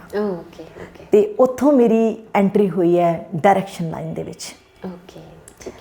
ਕੋਰੀਓਗ੍ਰਾਫਰ ਤੋਂ ਮੇਰੀ ਜਿਵੇਂ ਤੁਸੀਂ ਕਹੋ ਕਿ ਮੇਰੀ ਇੱਕ ਸਟੈਪ ਮੇਰੀ ਪ੍ਰਮੋਸ਼ਨ ਹੋਈ, ਮੈਨੂੰ ਡਾਇਰੈਕਟਰ ਬਣਾ ਦਿੱਤਾ ਗਿਆ। ਬਹੁਤ ਮੈਂ 400-450 ਦੇ ਕਰੀਬ ਮੈਡਮ ਮੈਂ ਗਾਣੇ ਕਰ ਚੁੱਕੀ ਹਾਂ ਬਿੰਦੂ ਜੀ, ਯਾ ਐਜ਼ ਅ ਡਾਇਰੈਕਟਰ, ਰਾਈਟ। ਤੇ ਉਸ ਤੋਂ ਬਾਅਦ ਚਲੋ ਇੱਕ ਪਹਿਚਾਣ ਤਾਂ ਮਿਲੀ, ਕਿਉਂਕਿ ਇੱਕ ਨਾਮ ਹਾਈਲਾਈਟ ਹੁੰਦਾ ਸੀ ਸਾਡਾ, ਹੈ ਨਾ, ਪੂਨਮ ਦਾ, ਪੂਨਮ ਗੁਰੂ ਦਾ ਨਾਮ ਇੱਕ ਹਾਈਲਾਈਟ ਹੋਇਆ, ਰਾਈਟ। ਤੇ ਪਹਿਲਾਂ ਮੇਰਾ ਪੂਨਮ ਸੁਮੇਸ਼ ਦੇ ਨਾਮ ਦੇ ਉੱਤੇ ਵੀਡੀਓ ਆਉਂਦੇ ਸੀ, ਫਿਰ ਉਸ ਤੋਂ ਬਾਅਦ ਪੂਨਮ ਗੁਰੂ ਦੇ ਨਾਮ ਦੇ ਉੱਤੇ ਮੇਰੇ ਵੀਡੀਓਜ਼। ਓਕੇ, ਇਹ ਗੁਰੂ ਲਾਉਣ ਦਾ ਕੋਈ ਖਾਸ ਰੀਜ਼ਨ? ਪੂਨਮ ਸੁਮੇਸ਼ ਮੇਰੇ ਹਸਬੈਂਡ ਦਾ ਨਾਮ ਸੀ। ਓਕੇ। ਤੇ ਅਸੀਂ ਪਹਿਲਾਂ ਮਿਲ ਕੇ ਬਹੁਤ ਕੰਮ ਕੀਤਾ, ਬਹੁਤ ਇਕੱਠਾ ਕੰਮ ਕੀਤਾ। ਹਾਂਜੀ, ਮੇਰੇ ਐਕਸ ਹਸਬੈਂਡ, ਰਾਈਟ। ਤੇ ਉਸ ਤੋਂ ਬਾਅਦ ਜਦੋਂ ਉਹਨਾਂ ਤੋਂ ਕੁਝ ਡੋਮੈਸਟਿਕ ਪ੍ਰੋਬਲਮਸ ਬੜੇ ਕਾਫੀ ਲੋਕਾਂ ਦੀ ਜ਼ਿੰਦਗੀ ਦੇ ਵਿੱਚ ਹੁੰਦੀ ਹੈ, ਤੇ ਉਹ ਪੜਾਵ 'ਚੋਂ ਮੈਂ ਵੀ ਗੁਜ਼ਰੀ ਹਾਂ। ਹਾਂ, ਕੋਈ ਨਹੀਂ, ਆਪਾਂ ਉਸ ਪੁਆਇੰਟ ਤੇ ਵੀ ਆਪਾਂ ਆਵਾਂਗੇ। ਹਾਂ, ਉਸ ਤੋਂ ਬਾਅਦ ਮੈਨੂੰ ਗੁਰੂ ਜੀ ਕਹਿੰਦੇ ਸੀ, ਗੁਰੂ ਮਾਂ। ਓਕੇ। ਹਰ ਕੋਈ ਜਿਨ੍ਹਾਂ ਨੂੰ ਵੀ ਸਿਖਾਉਣਾ, ਐਕਚੁਅਲੀ ਤੁਸੀਂ ਬੱਚਿਆਂ ਨੂੰ ਸਿਖਾਉਂਦੇ ਸੀ, ਮੈਨੂੰ ਲੱਗਦਾ ਉਹਨਾਂ ਤੋਂ ਤੁਹਾਨੂੰ ਇਹ ਇੱਥੋਂ ਤੱਕ ਵੀ ਇੰਟਰ ਜ਼ੋਨ ਲੈਵਲ ਤੇ ਮੈਂ ਕੰਪੀਟੀਸ਼ਨਸ ਬੱਚਿਆਂ ਦੇ ਕਾਲਜ ਲੈਵਲ ਦੇ ਦੇਖੋ, ਹੁਣ ਫਿਲਮ ਇੰਡਸਟਰੀ ਦੇ ਵਿੱਚ ਆਪਾਂ ਬਾਲੀਵੁੱਡ ਦਿਖਾ ਸਕਦੇ ਹਾਂ, ਬਾਲੀਵੁੱਡ ਦਿਖਾ ਸਕਦੇ, ਭੰਗੜਾ ਦਿਖਾ ਸਕਦੇ ਹਾਂ, ਬਟ ਫਿਲਮ ਇੰਡਸਟਰੀ 'ਚ ਚਿਰਮੀ ਦੀ ਨੌਲੇਜ ਨਹੀਂ ਪਤਾ, ਰਾਜਸਥਾਨੀ ਚਿਰਮੀ, ਇਹ ਚੀਜ਼ਾਂ ਜਿਹੜੀਆਂ ਕਲਾਸੀਕਲ ਮੇਰੇ ਅੰਦਰ ਸੀ, ਇਹ ਮੈਂ ਕਾਲਜਿਸ ਦੇ ਵਿੱਚ ਜਿਹੜੇ ਸਾਡੇ ਕੰਪੀਟੀਸ਼ਨਸ ਹੁੰਦੇ, ਜ਼ੋਨ ਇੰਟਰ ਜ਼ੋਨ ਲੈਵਲ ਦੇ ਕੰਪੀਟੀਸ਼ਨ, ਇਹ ਮੈਂ ਤਿਆਰ ਕਰਵਾਉਂਦੀ ਸੀ। ਤੇ ਮੈਨੂੰ ਸਭ ਲੋਕ ਗੁਰੂ ਜੀ ਕਹਿੰਦੇ ਸੀ, ਗੁਰੂ ਕਹਿ ਕੇ ਬੁਲਾਉਣਾ ਉਹਨਾਂ ਨੇ, ਮਾਸਟਰ ਜੀ, ਗੁਰੂ ਜੀ। ਤੇ ਫਿਰ ਮੈਂ ਆਪਣਾ ਨਾਮ ਪੂਨਮ ਗੁਰੂ ਦੇ ਨਾਮ ਦੇ ਉੱਤੇ ਹਾਈਲਾਈਟ ਕੀਤਾ। ਕੁਝ ਲੋਕ ਮੈਨੂੰ ਪੁੱਛਦੇ ਵੀ ਹੈ ਕਿ ਤੁਸੀਂ ਕਾਸਟ ਵਿੱਚ ਤੁਹਾਡਾ ਨਾਮ, ਤੁਸੀਂ ਗੁਰੂ ਹੋ? ਨਹੀਂ, ਮੇਰੀ ਕੋਈ ਕਾਸਟ ਗੁਰੂ ਨਹੀਂ ਸੀ। ਮੈਂ ਤੇ ਮੈਂ ਪਿੱਛੋਂ ਅਰੋੜਾ ਫੈਮਿਲੀ ਤੋਂ ਬਿਲੋਂਗ ਕਰਦੀ ਹਾਂ। ਪੂਨਮ ਅਹੂਜਾ ਨਾਮ ਹੈ ਮੇਰੇ, ਪੈਰੈਂਟਲ ਨੇਮ ਮੇਰਾ ਪੂਨਮ ਅਹੂਜਾ ਹੈ। ਤੇ ਇਸ ਵਕਤ ਮੈਂ ਪੂਨਮ ਸਿੰਘ ਦੇ ਨਾਮ ਤੇ ਜਾਣੀ ਜਾਂਦੀ ਹਾਂ, ਤੇ ਬਾਲੀਵੁੱਡ ਇੰਡਸਟਰੀ ਦੇ ਵਿੱਚ ਮੈਨੂੰ ਪੂਨਮ ਗੁਰੂ ਦੇ ਨਾਮ ਤੇ ਜਾਣਿਆ ਜਾਂਦਾ ਹੈ। ਔਰ ਇਹ ਮੇਰਾ ਡਾਇਰੈਕਟਰ ਬਣਨ ਦਾ ਸਫ਼ਰ ਸੀ, ਜਿਹਦੇ 'ਚ ਮੈਂ ਬਹੁਤ ਮਿਹਨਤ ਕੀਤੀ। ਫਿਰ ਤੁਹਾਨੂੰ ਪਤਾ ਅੱਜ ਕੱਲ੍ਹ ਦਾ ਦੌਰ ਕਿਹੜਾ ਹੈਗਾ ਫਿਲਮਾਂ ਦਾ। ਹੁਣ ਫਿਲਮਾਂ ਦੇ ਵਿੱਚ ਡਾਇਰੈਕਟਰ ਅਲੱਗ ਹੁੰਦੇ ਨੇ, ਤੇ ਉੱਥੇ ਸਾਨੂੰ ਕੋਰੀਓਗ੍ਰਾਫਰ ਹਾਇਰ ਕੀਤਾ ਜਾਂਦਾ ਹੈ ਗਾਣਿਆਂ ਲਈ। So you can say I am director choreographer at Bollywood industry. Okay, ਇਹ ਮੇਰਾ ਛੋਟਾ ਜਿਹਾ ਸਫ਼ਰ। ਬਹੁਤ ਵਧੀਆ ਸਫ਼ਰ, ਔਰ ਮੈਂ ਤਾਂ ਦੇਖਿਆ ਤੁਹਾਡਾ ਸਫ਼ਰ ਜੀ। ਹਾਂ, ਉਹ એનર્ਜੀ ਨਾਲ ਭਰੀ ਹੋਈ ਪੂਨਮ, ਓ ਮਾਈ ਗॉड। ਬਟ ਉਦੋਂ ਤੁਸੀਂ ਨਾ ਬੜੇ ਚੱਬੀ ਕਿਊਟ, ਉਦੋਂ ਕਿਊਟ, ਹੁਣ ਤਾਂ ਸਮਾਰਟ ਹੋ, ਲਾਈਕ ਗॉर्जियस। ਤਾਂ ਉਦੋਂ ਵੀ ਬੜੇ ਚੱਬੀ ਜਿਹੇ ਆਪਾਂ ਜਦੋਂ ਮਿਲਦੇ ਹੁੰਦੇ ਸੀਗੇ। ਮੈਂ ਇੱਕ ਗੱਲ ਤੁਹਾਨੂੰ ਪੁੱਛੂੰਗੀ ਕਿ ਜਦੋਂ ਉਦੋਂ ਇੱਕ ਵਿੱਚ ਨਾ ਇੱਕ ਬ੍ਰੇਕ ਜਿਹਾ ਆ ਗਿਆ ਸੀਗਾ, ਆਪਾਂ ਜਦੋਂ ਬਹੁਤ ਸਾਰੇ ਬਰਾੜ ਸਾਹਿਬ ਦੇ ਸੌਂਗ ਕੀਤੇ ਸੀਗੇ, ਤਾਂ ਉਹ ਬ੍ਰੇਕ ਮੈਨੂੰ ਪਤਾ ਨਹੀਂ ਉਹ ਕਿਉਂ ਆਇਆ ਸੀਗਾ। ਐਕਚੁਅਲੀ ਉਹਦੇ ਬਾਰੇ ਮੈਂ ਵੀ ਜਾਣਨਾ ਚਾਹੂੰਗੀ, ਸਰੋਤੇ ਤਾਂ ਜਾਣਨਾ ਹੀ ਚਾਹੁੰਦੇ ਹੋਣਗੇ। ਬਿਲਕੁਲ। ਰਾਜ ਬਰਾੜ ਭਾਜੀ, ਤੁਹਾਡੇ ਤੋਂ ਵੱਧ ਕੇ ਉਹਨਾਂ ਨੂੰ ਕੌਣ ਜਾਣਦਾ ਹੈ। ਸੈਲਿਊਟ ਕਰਦੀ ਹਾਂ ਮੈਂ ਉਹਨਾਂ ਦੇ ਨਾਮ ਨੂੰ, ਉਸ ਸ਼ਖਸੀਅਤ ਨੂੰ, ਔਰ ਉਹ ਸ਼ਖਸੀਅਤ ਇਸ ਇੰਡਸਟਰੀ ਨੂੰ ਬਹੁਤ ਕੁਝ ਦੇ ਕੇ ਗਈ ਹੈ। ਐਂਡ ਦਿਲੋਂ ਦੁਆਵਾਂ, ਦਿਲੋਂ ਮਤਲਬ ਵਿਸ਼ਿਜ਼ ਨਿਕਲਦੀਆਂ ਉਹਨਾਂ ਲਈ। ਸੈਲਿਊਟ ਕਰਦੀ ਹਾਂ ਮੈਂ, ਉਹਨਾਂ ਦੀ ਬਹੁਤ ਇੱਜ਼ਤ ਕਰਦੀ ਹਾਂ। ਔਰ ਉਹਨਾਂ ਨੇ ਮੇਰਾ ਬੜਾ ਸਾਥ ਦਿੱਤਾ ਮੇਰੀ ਜ਼ਿੰਦਗੀ ਦੇ ਵਿੱਚ, ਬਹੁਤ ਸਾਥ ਦਿੱਤਾ। ਇਹ ਜਿਹੜਾ ਮੋੜ ਸੀ, ਜਿਹੜਾ ਤੁਸੀਂ ਮੈਨੂੰ ਜਿਸ ਬਾਰੇ ਗੱਲ ਕਰ ਰਹੇ ਹੋ, ਇਸ ਮੋੜ ਦੇ ਵਿੱਚ ਵੀ ਰਾਜ ਭਾਜੀ ਮੇਰੇ ਨਾਲ ਸੀ। ਆਈ ਨੋ। ਉਦੋਂ ਵੀ ਉਹਨਾਂ ਨੇ ਮੈਨੂੰ ਕਿਹਾ ਸੀ, ਭੈਣੇ ਮੈਂ ਤੇਰੇ ਨਾਲ ਹਾਂ, ਤੂੰ ਬਹੁਤ ਮਿਹਨਤ ਕਰਦੀ ਹੈ, ਇੱਕ ਦਿਨ ਤੂੰ ਦੇਵਦਾਸ ਬਣਾਉਣੀ ਹੈ। ਮੈਨੂੰ ਪਤਾ ਹੈ ਉਹ ਟਾਈਮ ਦੂਰ ਨਹੀਂ। ਤੇ ਉਹ ਸਫ਼ਰ ਮੇਰਾ ਜਦੋਂ ਸ਼ੁਰੂ ਹੋਇਆ, ਇਹ ਡਰਾਬੈਕ ਮੇਰੀ ਮੈਰਿਜ ਤੋਂ ਬਾਅਦ ਹੀ, ਮੇਰੀ ਫਸਟ ਮੈਰਿਜ ਜਿਹੜੀ ਸੀਗੀ। ਐਂਡ ਇਸ ਮੈਰਿਜ ਦੇ ਵਿੱਚ ਮੈਨੂੰ ਕਾਫੀ ਕੁਛ ਸਹਿਣ ਦਾ ਮੌਕਾ ਮਿਲਿਆ। At that time I was 115 kg। I know. 115 kilo weight ਸੀ ਮੇਰਾ। ਹਾਂ। ਐਂਡ ਲੇਡੀ ਡੌਨ ਕਿਹਾ ਜਾਂਦਾ ਸੀ ਮੈਨੂੰ। ਹਾਂ, ਔਰ ਫਿਰ ਵੀ ਨਾ ਮੈਂ ਤੁਹਾਡੀ ਫਿਰ ਵੀ એનર્ਜੀ ਦੇਖੀ ਉਸ ਟਾਈਮ। ਓ ਮਾਈ ਗॉड। ਜਿੱਦਾਂ ਮੈਨੂੰ ਲੱਗਦਾ ਹੈ ਕਿ ਮੈਂ ਇਹ ਵੀ ਸੁਣਿਆ ਸੀਗਾ, ਬਰਾੜ ਸਾਹਿਬ ਮੈਨੂੰ ਦੱਸਦੇ ਸੀ, ਕਿਉਂਕਿ ਉਹਨਾਂ ਨਾਲ ਤੁਸੀਂ ਬਹੁਤ ਸਾਰੇ ਗਾਣੇ ਕੀਤੇ ਮੈਂ ਭਾਜੀ ਦੇ। ਸਨੋ ਦੇ ਵਿੱਚ, ਈਵਨ ਸਨੋ 'ਚ ਜਿਹੜਾ ਕੋਈ ਸ਼ੂਟ ਹੁੰਦਾ ਸੀ, ਤੁਹਾਡੇ ਚੱਪਲਾਂ ਵੀ ਨਹੀਂ ਸੀ ਹੁੰਦੀਆਂ ਪੈਰਾਂ 'ਚ।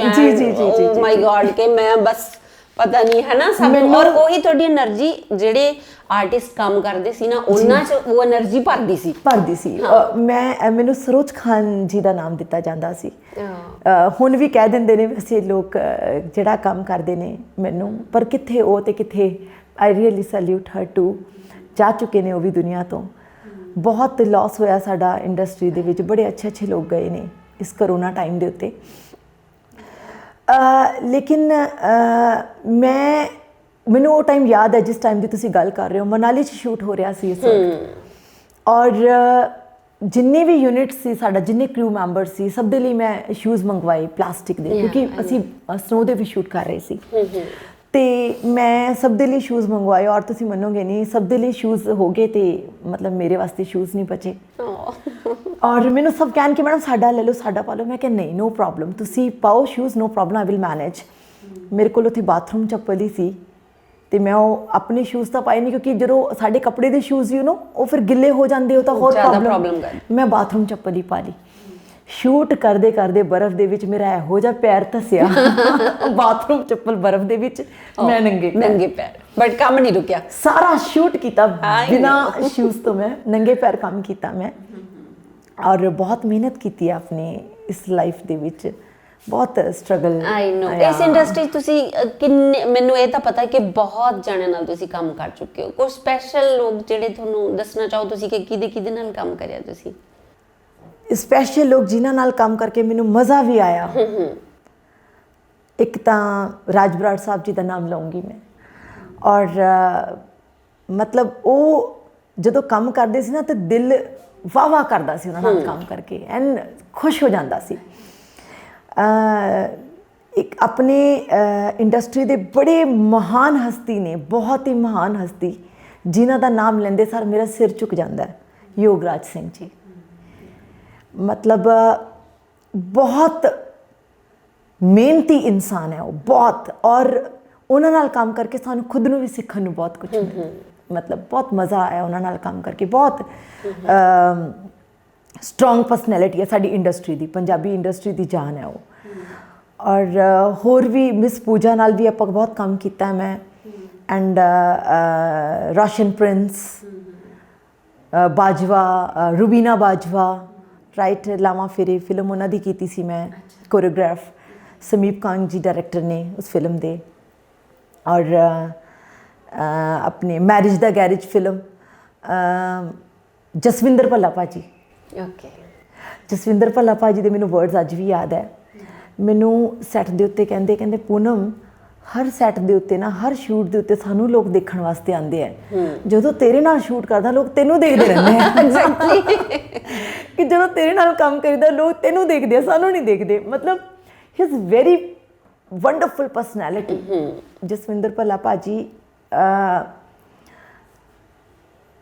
ਬੜਾ ਮਜ਼ਾ ਆਉਂਦਾ ਉਹਨਾਂ ਨਾਲ ਕੰਮ ਕਰਕੇ। ਉਹਨਾਂ ਨਾਲ ਕੰਮ ਕਰਕੇ ਤਾਂ ਪਤਾ ਹੀ ਨਹੀਂ ਚੱਲਦਾ ਕੰਮ ਹੋ ਰਿਹਾ ਕਿ ਅਸੀਂ ਸਿਰਫ ਹੱਸਦੇ ਖੇਡਦੇ ਮਜ਼ੇ ਕਰਦੇ ਕਰਦੇ ਕੰਮ ਕਰ ਜਾਂਦੇ, ਇਸ ਤਰ੍ਹਾਂ ਦੀ ਪਰਸਨੈਲਿਟੀ। ਔਰ ਇੱਕ ਹਸਤੀ ਬਹੁਤ ਅੱਛੀ, Upasana Singh. Okay, nice, very sweet girl, very sweet lady. ਬਹੁਤ ਮਜ਼ਾ ਆਇਆ ਉਹਨਾਂ ਨਾਲ ਵੀ ਕੰਮ ਕਰਕੇ। ਤੇ ਬਹੁਤ ਅੱਛੀ ਹਸਤੀਆਂ ਨਾਲ ਕੰਮ ਕੀਤਾ, ਬੜੇ ਅੱਛੇ ਸਿੰਗਰ, ਨਛੱਤਰ ਗਿੱਲ ਭਾਜੀ, ਇੰਦਰਜੀਤ ਨਿੱਕੂ ਭਾਜੀ, ਹਰਦੇਵ ਮਾਹੀ ਨੰਗਲ ਜੀ, ਹਰਭਜਨ ਸ਼ੇਰਾ, ਮਾਸ਼ਾ ਅਲੀ ਬਾਈ, ਪੰਮੀ ਬਾਈ ਜੀ।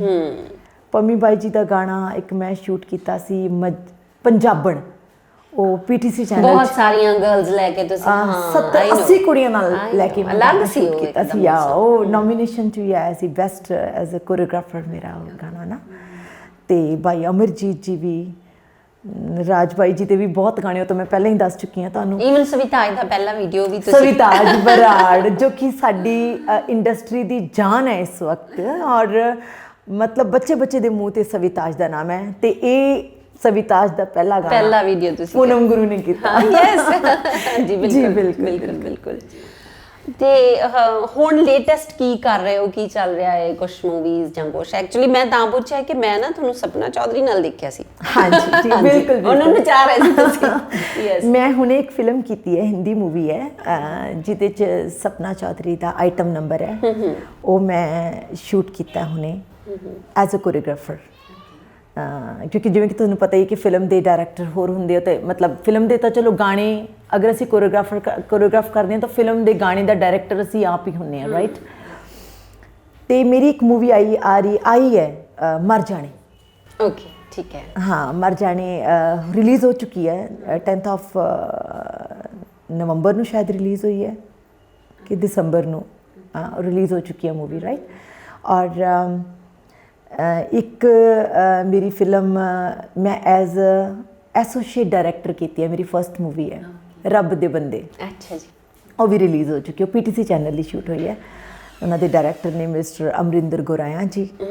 ਤੇ ਮੇਰੀ ਫਸਟ ਮੂਵੀ ਹੈ ਐਜ਼ ਐਨ ਐਸੋਸੀਏਟ ਡਾਇਰੈਕਟਰ। ਤੇ ਉਸ ਫਿਲਮ ਦੀ ਕੋਰੀਓਗ੍ਰਾਫਰ ਵੀ ਮੈਂ ਹਾਂ। ਤੇ ਇਹ ਮੇਰੇ ਆਉਣ ਵਾਲੇ ਪ੍ਰੋਜੈਕਟ ਨੇ, ਤੇ ਨਿਊ ਪ੍ਰੋਜੈਕਟ ਆ ਅੱਗੇ, ਹੋਰ 2-3 ਪ੍ਰੋਜੈਕਟ ਆ, ਲੇਕਿਨ ਟਾਈਮ ਆਨ ਤੇ ਆਈ ਵਿਲ ਡਿਕਲੇਅਰ ਦਾ ਬਿਲਕੁਲ। ਯੂ ਕੈਨ ਅੰਡਰਸਟੈਂਡ ਆਪਣੀ ਇੰਡਸਟਰੀ। ਐਂਡ ਹੁਣ ਮੈਂ ਉਸੇ ਗੱਲ ਤੇ ਆਉਂਗੀ ਜਿੱਥੋਂ ਮੈਂ ਗੱਲ ਸਟਾਰਟ ਕੀਤੀ ਸੀ ਕਿ ਔਖਾ ਹੁੰਦਾ ਹੈ ਉਹਨਾਂ ਲੋਕਾਂ ਨੂੰ ਪੜ੍ਹਨਾ ਜੋ ਆਸਾਨ ਹੁੰਦੇ ਨੇ। ਪੂਨਮ ਜਿੱਦਾਂ ਸਾਹਮਣੇ ਤੋਂ ਬੜੀ ਆਸਾਨ ਜੀ ਲੱਗਦੀ ਹੈ, ਪੂਨਮ ਬੜੀ ਟਫ ਹੈ ਵੈਸੇ।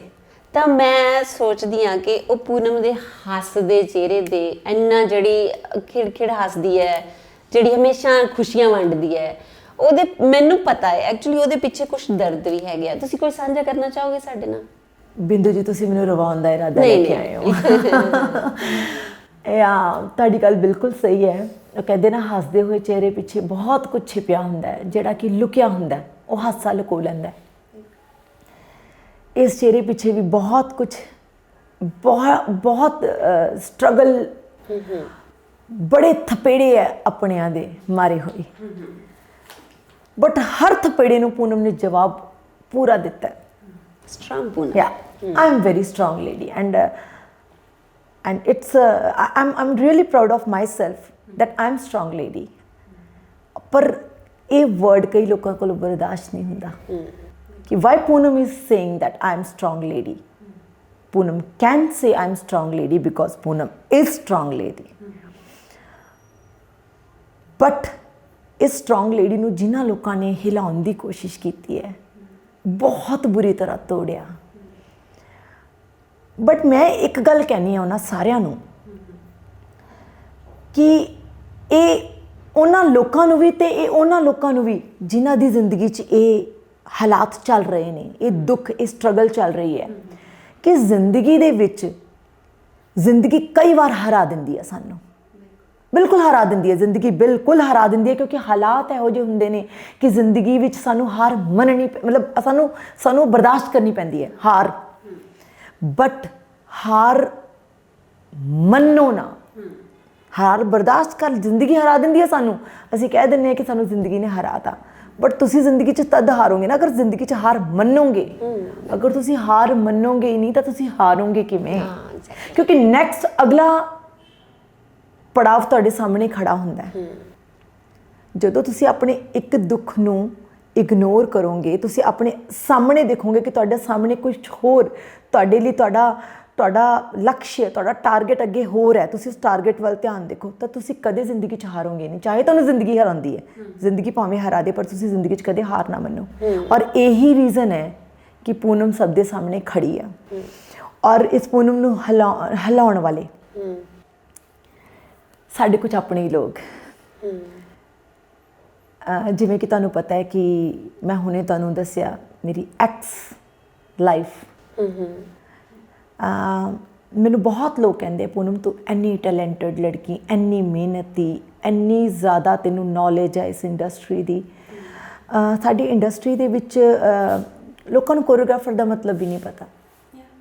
ਪੰਜਾਬੀ ਇੰਡਸਟਰੀ ਵਿੱਚ ਕੋਰੀਓਗ੍ਰਾਫਰ ਨੂੰ ਇਸ ਤਰ੍ਹਾਂ ਲੈਂਦੇ ਨੇ ਕਿ ਕੋਰੀਓਗ੍ਰਾਫਰ ਜਿਹੜੇ ਕਿ ਡਾਂਸਰਸ ਨੂੰ ਲੈ ਕੇ ਆਊਗਾ ਤੇ ਡਾਂਸ ਕਰਾਊਗਾ। ਨੋ, ਕੋਰੀਓਗ੍ਰਾਫਰ ਦਾ ਮਤਲਬ ਇਹ ਨਹੀਂ ਹੁੰਦਾ। ਕੋਰੀਓਗ੍ਰਾਫਰ ਦਾ ਮਤਲਬ ਹੁੰਦਾ ਹਰ ਇੱਕ ਚੀਜ਼, ਹਰ ਇੱਕ ਸ਼ਾਟ ਦੀ ਨੌਲੇਜ ਰੱਖਣਾ। ਨਾਟ ਓਨਲੀ ਡਾਂਸ, ਡਾਂਸ ਕਰਵਾਉਣ ਵਾਲੇ ਡਾਂਸ ਡਾਇਰੈਕਟਰ ਹੁੰਦੇ ਨੇ। ਕੋਰੀਓਗ੍ਰਾਫਰ ਮੀਨਸ ਅਗਰ ਇੱਕ ਆਰਟਿਸਟ ਦੇ ਅੱਖ ਦੇ ਵਿੱਚੋਂ ਹੰਝੂ ਨਿਕਲਣਾ ਹੈ, ਉਹ ਹੰਝੂ ਦੀ ਜਗ੍ਹਾ ਇੱਥੇ ਹੈ ਕਿ ਇੱਥੇ ਹੈ, ਉਹ ਕੋਰੀਓਗ੍ਰਾਫਰ ਨੂੰ ਪਤਾ ਹੁੰਦਾ ਹੈ। ਇੰਨੀ ਬਰੀਕ ਨੌਲੇਜ ਚਾਹੀਦੀ ਹੈ ਕੋਰੀਓਗ੍ਰਾਫਰਸ ਨੂੰ। ਇਹ ਨੌਲੇਜ ਸਾਡੀ ਇੰਡਸਟਰੀ ਦੇ ਵਿੱਚ ਬਹੁਤ ਘੱਟ ਲੋਕਾਂ ਦੇ ਵਿੱਚ ਹੈ। ਇਸ ਇੰਡਸਟਰੀ ਦੇ ਵਿੱਚ ਮੈਨੂੰ ਲੋਕਾਂ ਨੇ ਬੜਾ ਪੁੱਛਿਆ ਕਿ ਪੂਨਮ ਤੈਨੂੰ ਇਸ ਵਕਤ ਬੰਬੇ ਹੋਣਾ ਚਾਹੀਦਾ ਸੀ, ਤੂੰ ਇੱਥੇ ਕੀ ਕਰਦੀ ਹੈ? ਬਟ ਜ਼ਿੰਦਗੀ ਦੇ ਵਿੱਚ ਕੁਝ ਡੋਮੈਸਟਿਕ ਪ੍ਰੋਬਲਮਸ ਇਹੋ ਜਿਹੀਆਂ ਹੁੰਦੀਆਂ ਅੱਜ ਵੀ, ਚਾਹੇ ਲੋਕ ਕਹਿਣ ਕਿ ਔਰਤ ਸਾਡੀ ਪੰਜਾਬ ਦੀ, ਸਾਡੇ ਦੇਸ਼ ਦੀ ਔਰਤ ਕੁਝ ਮਤਲਬ ਬਣ ਚੁੱਕੀ ਹੈ, ਸਾਡੀ ਦੇਸ਼ ਦੀ ਔਰਤ ਨੂੰ ਕੋਈ ਹਿਲਾ ਨਹੀਂ ਸਕਦਾ, ਇੱਕ ਔਰਤ ਇੱਕ ਆਦਮੀ ਦੇ ਬਰਾਬਰ ਹੈ। ਮੈਨੂੰ ਪੁੱਛੋ, ਮੈਂ ਸੁਣਨਾ ਚਾਹਾਂਗੀ, ਮੈਨੂੰ ਪੁੱਛੋ ਇਸ ਔਰਤ ਨੂੰ ਕੀ ਬਰਦਾਸ਼ਤ ਕਰਨਾ ਪੈਂਦਾ ਇੱਕ ਆਦਮੀ ਤੱਕ ਪਹੁੰਚਣ ਲਈ, ਆਦਮੀ ਦੇ ਬਰਾਬਰ ਤੱਕ ਪਹੁੰਚਣ ਲਈ। ਨੋ ਡਾਊਟ ਜਵਾਬ ਦਿੱਤੇ, ਬਿਲਕੁਲ ਦਿੱਤੇ। ਉਹ ਜਿਹੜੀ ਸ਼ੁਰੂਆਤ ਹੋਈ ਹੈ ਮੇਰੀ, ਜਿਹੜਾ ਮੈਨੂੰ ਹਿਲਾਇਆ ਹੈ, ਮੇਰੇ ਟਾਰਗੇਟ ਤੋਂ ਤੱਕ ਪਹੁੰਚਣ ਤੱਕ ਮੈਨੂੰ ਜਿਹੜਾ ਹਿਲਾਇਆ, ਇਹ ਮੇਰੇ ਡੋਮੈਸਟਿਕ ਪ੍ਰੋਬਲਮ ਸੀ। ਜਦੋਂ ਸਾਡੇ ਮਾਂ-ਬਾਪ ਹੀ ਸਾਨੂੰ, ਇਹ ਪੈਰੈਂਟਸ ਹੀ ਇਹ ਕਹਿਣ ਲੱਗ ਜਾਣ ਇੱਕ ਔਰਤ ਨੂੰ ਬਰਦਾਸ਼ਤ ਕਰਨਾ ਪੈਂਦਾ ਹੈ, ਇੱਕ ਔਰਤ ਨੂੰ ਸਮਝਣਾ ਪੈਂਦਾ ਹੈ। ਵਾਏ ਇੱਕ ਔਰਤ ਹੀ ਸਮਝੇ? ਉਦੋਂ ਜਦੋਂ ਆਪਾਂ ਆਪਣੇ ਮਾਂ-ਬਾਪ ਨੂੰ ਦੇਖਦੇ ਹਾਂ ਤਾਂ ਮਾਂ-ਬਾਪ ਦੇ ਅੱਖਾਂ ਦੇ ਵਿੱਚ ਜਿਹੜਾ ਹੰਝੂ ਦੇਖਦੇ ਹਾਂ, ਉਹਨਾਂ ਨੂੰ ਵੇਖ ਕੇ ਜਦੋਂ ਆਪਣੇ ਆਪ ਨੂੰ ਡਾਊਨ ਕਰਨਾ ਪੈਂਦਾ ਨਾ, ਇਹ ਉਸ ਔਰਤ ਨੂੰ ਹੀ ਪਤਾ ਹੁੰਦਾ ਕਿ ਉਹ ਕਿਸ ਹਾਲਾਤ 'ਚ ਜੀ ਰਹੀ ਹੈ। ਬਿਲਕੁਲ ਸਹੀ। ਉਦੋਂ ਔਰਤ ਹਿਲਦੀ ਹੈ, ਔਰਤ ਆਪਣਿਆਂ ਤੋਂ ਹਾਰਦੀ ਹੈ। ਔਰਤ ਦੁਨੀਆ ਤੋਂ ਨਹੀਂ ਹਾਰਦੀ, ਔਰਤ ਕਿਸੇ ਮਰਦ ਤੋਂ ਨਹੀਂ ਹਾਰਦੀ। ਮੈਂ ਕਦੇ ਕਿਸੇ ਮਰਦ ਤੋਂ ਨਹੀਂ ਹਾਰੀ, ਮੈਂ ਜਵਾਬ ਦਿੱਤਾ। ਲੇਕਿਨ ਔਰਤ ਆਪਣਿਆਂ ਤੋਂ ਹਾਰਦੀ ਹੈ, ਜਿਨ੍ਹਾਂ ਨੂੰ ਪਿਆਰ ਕਰਦੀ ਹੈ, ਜਿਹਦੇ ਲਈ ਡਿਵੋਟਡ ਹੈ ਉਹ। ਬਿਲਕੁਲ ਬਿਲਕੁਲ ਸਹੀ। ਜਿਨ੍ਹਾਂ ਲਈ ਮਰਦੀ ਹੈ, ਜਿਨ੍ਹਾਂ ਲਈ ਤੜਪਦੀ ਹੈ, ਜਿਨ੍ਹਾਂ ਲਈ ਉਹ ਜੀਣਾ ਚਾਹੁੰਦੀ ਹੈ। ਜਦੋਂ ਉਹ ਉਹਨਾਂ ਨੂੰ ਹਿਲਾ ਦਿੰਦੇ ਨੇ ਨਾ, ਔਰਤ ਨੂੰ ਜਦੋਂ ਉਹ ਲੋਕ ਹਰਾਉਂਦੇ ਨੇ, ਉਦੋਂ ਔਰਤ ਹਾਰਦੀ ਹੈ। ਅਤੇ ਉਹ ਜਿਹੇ ਕੁਝ ਹਾਲਾਤਾਂ ਦਾ ਸਾਹਮਣਾ ਮੈਂ ਕੀਤਾ, ਮੈਂ ਉਦੋਂ ਹਿੱਲੀ ਹਾਂ।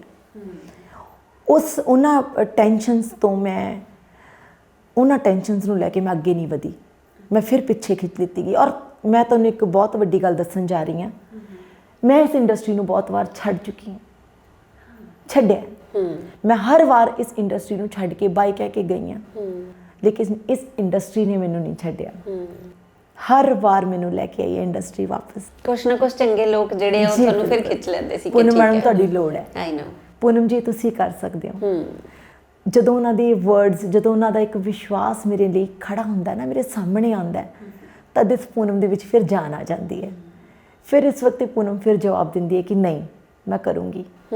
ਚਾਹੇ ਕਿੰਨੀਆਂ ਵੀ ਪ੍ਰੋਬਲਮਸ, ਕਿੰਨੀਆਂ ਵੀ ਹਾਲਾਤ ਵਿਗੜੇ, ਕੀ ਕੁਝ ਨਹੀਂ ਹੋਇਆ, ਸਟਿਲ ਹੁਣ ਤੱਕ ਮੈਂ ਬਰਦਾਸ਼ਤ ਕਰ ਰਹੀ ਹਾਂ। ਆਈ ਐਮ ਟੋਲਰੇਟਿੰਗ ਸੋ ਮੈਨੀ ਥਿੰਗਸ। ਆਪਾਂ ਥੋੜੇ ਪਿੱਛੇ ਚੱਲੀਏ ਕਿ ਜਿਹੜੀ ਤੁਹਾਡੀ ਫਸਟ ਮੈਰਿਜ ਸੀਗੀ, ਉਹ ਮਤਲਬ ਕਿ ਤੁਸੀਂ ਦੱਸਣਾ ਚਾਹੋਗੇ? ਮੈਂ ਕੰਪੈਲ ਨਹੀਂ ਕਰੂੰਗੀ ਕਿਉਂਕਿ ਕਿਵੇਂ ਖਤਮ ਹੋਈ, ਕਿੱਦਾਂ ਉਹਦੇ ਚ ਘਰਦਿਆਂ ਦਾ ਕੀ ਰੋਲ ਸੀਗਾ, ਤਾਂ ਫਿਰ ਉਸ ਤੋਂ ਬਾਅਦ ਤੁਸੀਂ ਫਿਰ ਥੋੜਾ ਗੈਪ ਸੀਗਾ ਐਕਚੁਅਲੀ, ਦੈਨ ਤੁਸੀਂ ਫਿਰ ਤੋਂ ਆਏ ਜਦੋਂ ਆਪਾਂ ਮਿਲੇ ਸੀਗੇ। ਮੈਨੂੰ ਪਹਿਲੀ ਮੈਰਿਜ ਜਿਹੜੀ ਮੇਰੀ ਸੀ, ਮੇਰੇ ਬੇਟਾ ਹੈ ਫਸਟ ਮੈਰਿਜ ਤੋਂ, ਉਹਦਾ ਨਾਮ ਮੈਂ ਰੱਖਿਆ, ਮੈंने मेरे एक्स हस्बैंड ने रखा सी लक्ष्य। ओके, लक्ष्य माय टारगेट। बहुत प्यारा है। या he is my target, for him I am just living my life. Okay. और मेरी इंडस्ट्री ਦੇ ਵਿੱਚੋਂ ਹੀ ਇੱਕ ਲੜਕੀ ਕੰਮ ਮੰਗਣ ਆਈ ਸੀ ਮੇਰੇ ਤੋਂ, ਔਰ ਉਹ ਮੇਰਾ ਸਭ ਕੁਝ ਲੈ ਗਈ। ਓ ਮਾय ਗॉड। Okay, that's it. ਉੱਥੇ ਮੇਰੀ ਲਾਈਫ ਉਹ ਖਤਮ ਹੁੰਦੀ ਹੈ। ਤੁਸੀਂ ਸਮਝ ਸਕੋਗੇ, ਮੈਂ ਜ਼ਿਆਦਾ ਇਲੈਬੋਰੇਟ ਨਹੀਂ ਕਰੂੰਗੀ, ਡਿਫਾਈਨ ਨਹੀਂ ਕਰੂੰਗੀ, ਹੈ ਨਾ। ਤੇ ਔਰ ਮਕਸਦ ਮੇਰੇ ਸਾਹਮਣੇ ਸੀ, ਬੇਟਾ ਅੱਗੇ ਵਧੀ, ਚੱਲੀ। ਮੈਂ ਜੋ ਇਸ ਵਕਤ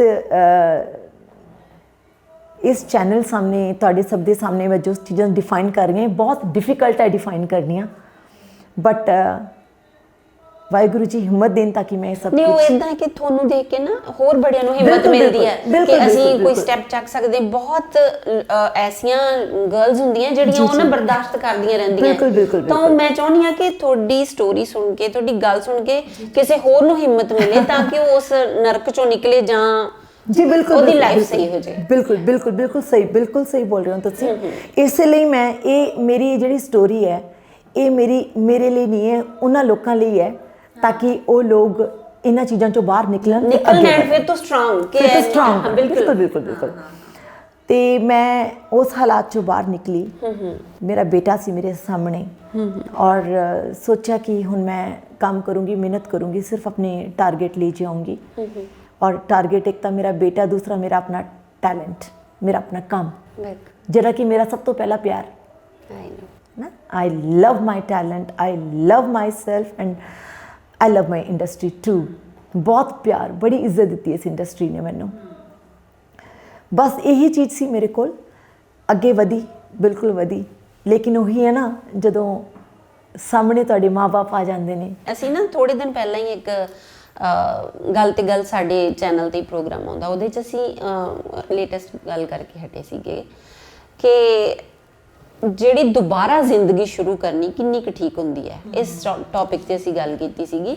ਤੇ ਮੈਂ ਤੁਹਾਨੂੰ ਇਹੀ ਪੁੱਛਣਾ ਚਾਹੂੰਗੀ ਕਿ ਕਿੱਦਾਂ, ਮਤਲਬ ਇਹ ਕਿੰਨਾ ਕੁ ਸੋਚਣਾ ਸਮਝਣਾ ਚਾਹੀਦਾ ਜਦੋਂ ਅਸੀਂ ਦੁਬਾਰਾ ਜ਼ਿੰਦਗੀ ਸਟਾਰਟ ਕਰਦੇ ਹਾਂ, ਤਾਂ ਕਿੰਨਾ ਕੁ ਸਹੀ ਫੈਸਲਾ ਹੁੰਦਾ ਹੈ? ਬਹੁਤ ਬਹੁਤ ਵੱਡਾ ਕੁਐਸਚਨ ਹੈ ਤੁਹਾਡਾ ਜੀ, ਐਂਡ ਡਿਫਿਕਲਟ ਹੈ ਇਹਦਾ ਜਵਾਬ ਦੇਣਾ, ਬਟ ਆਈ ਹੋਪ ਕਿ ਮੈਂ ਤੁਹਾਨੂੰ ਸੈਟਿਸਫਾਈ ਕਰ ਪਾਉਂਗੀ ਆਪਣੇ ਜਵਾਬ ਨਾਲ। ਮੈਂ ਸੋਚ ਲਿਆ ਸੀ ਕਿ ਮੈਂ ਹੁਣ ਮੈਰਿਜ ਨਹੀਂ ਕਰਵਾਉਂਗੀ, ਮੈਂ ਆਪਣੀ ਜ਼ਿੰਦਗੀ 'ਚ ਅੱਗੇ ਵਧੂੰਗੀ। मैं वधी अगे।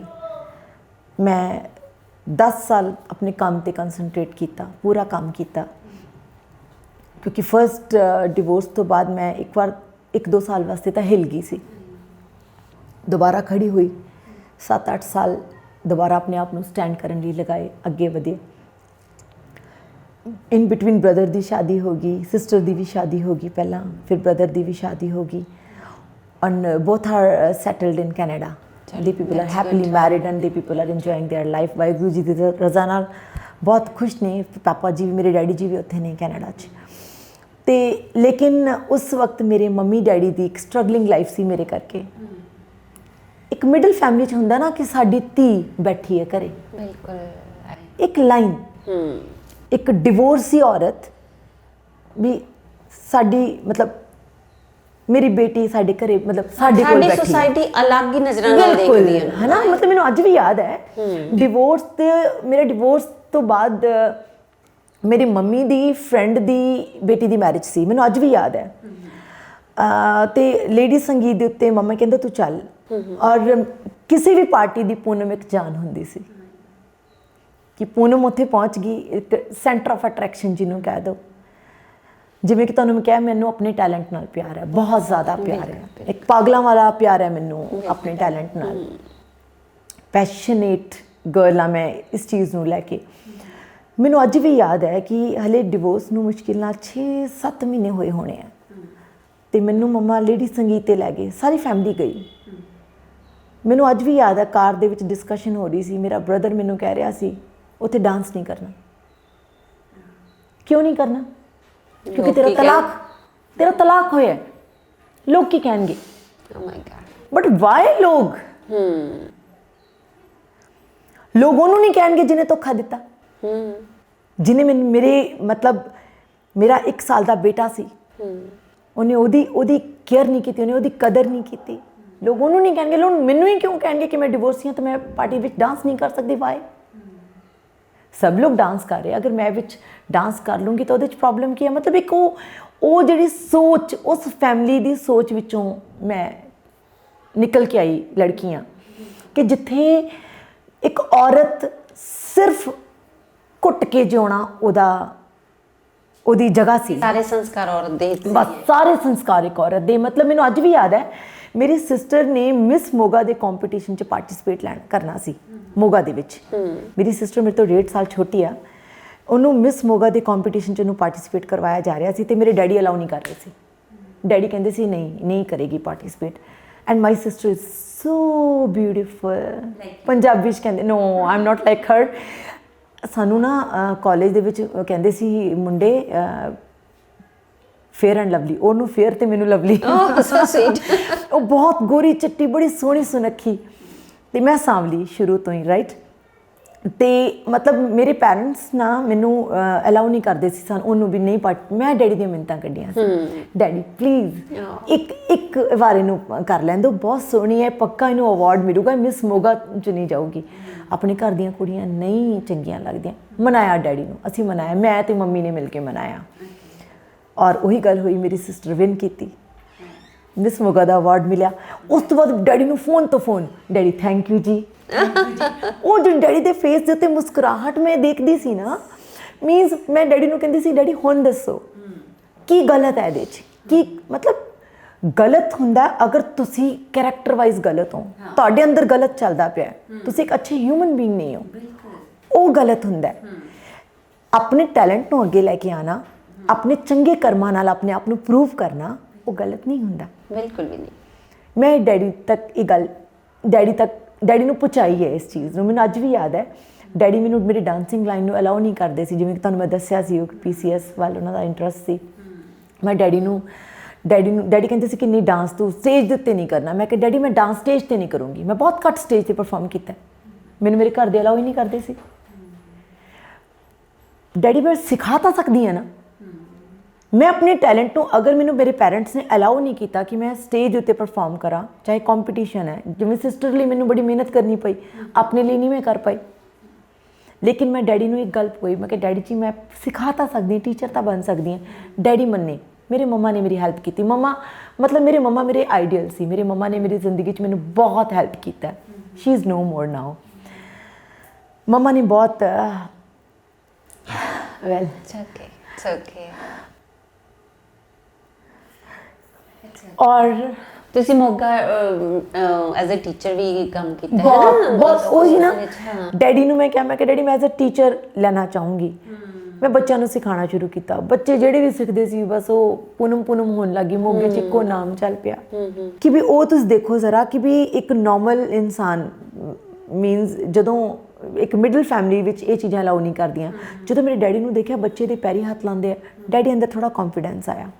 ਫਿਰ ਉਸ ਤੋਂ ਬਾਅਦ ਜਦੋਂ ਮੈਂ ਇੰਡਸਟਰੀ 'ਚ ਮਤਲਬ ਕੀਤਾ, ਜਦੋਂ ਸਿੰਗਰਸ ਮੇਰੇ ਘਰੇ ਆਉਂਦੇ ਸੀ, ਮੈਨੂੰ ਮਿਲਦੇ ਸੀ, ਮੈਨੂੰ ਰਿਸਪੈਕਟ ਦਿੰਦੇ ਸੀ, ਮੇਰੇ ਡੈਡੀ ਨੂੰ ਫੀਲ ਹੋਇਆ ਮੇਰੀ ਬੇਟੀ ਨੂੰ ਤਾਂ ਵੱਡੇ ਵੱਡੇ ਆਦਮੀ ਸਲਾਮ ਕਰਦੇ ਪਏ ਨੇ। ਰਾਈਟ, ਮਤਲਬ ਮੇਰੀ ਜ਼ਿੰਦਗੀ ਇੱਕ ਮਿਡਲ ਫੈਮਿਲੀ ਤੋਂ ਸਟਾਰਟ ਹੋ ਕੇ ਜਿਹਦੇ ਵਿੱਚ ਔਰਤ ਨੂੰ ਕੁਝ ਵੀ ਨਹੀਂ ਸਮਝਿਆ ਜਾਂਦਾ ਸੀ।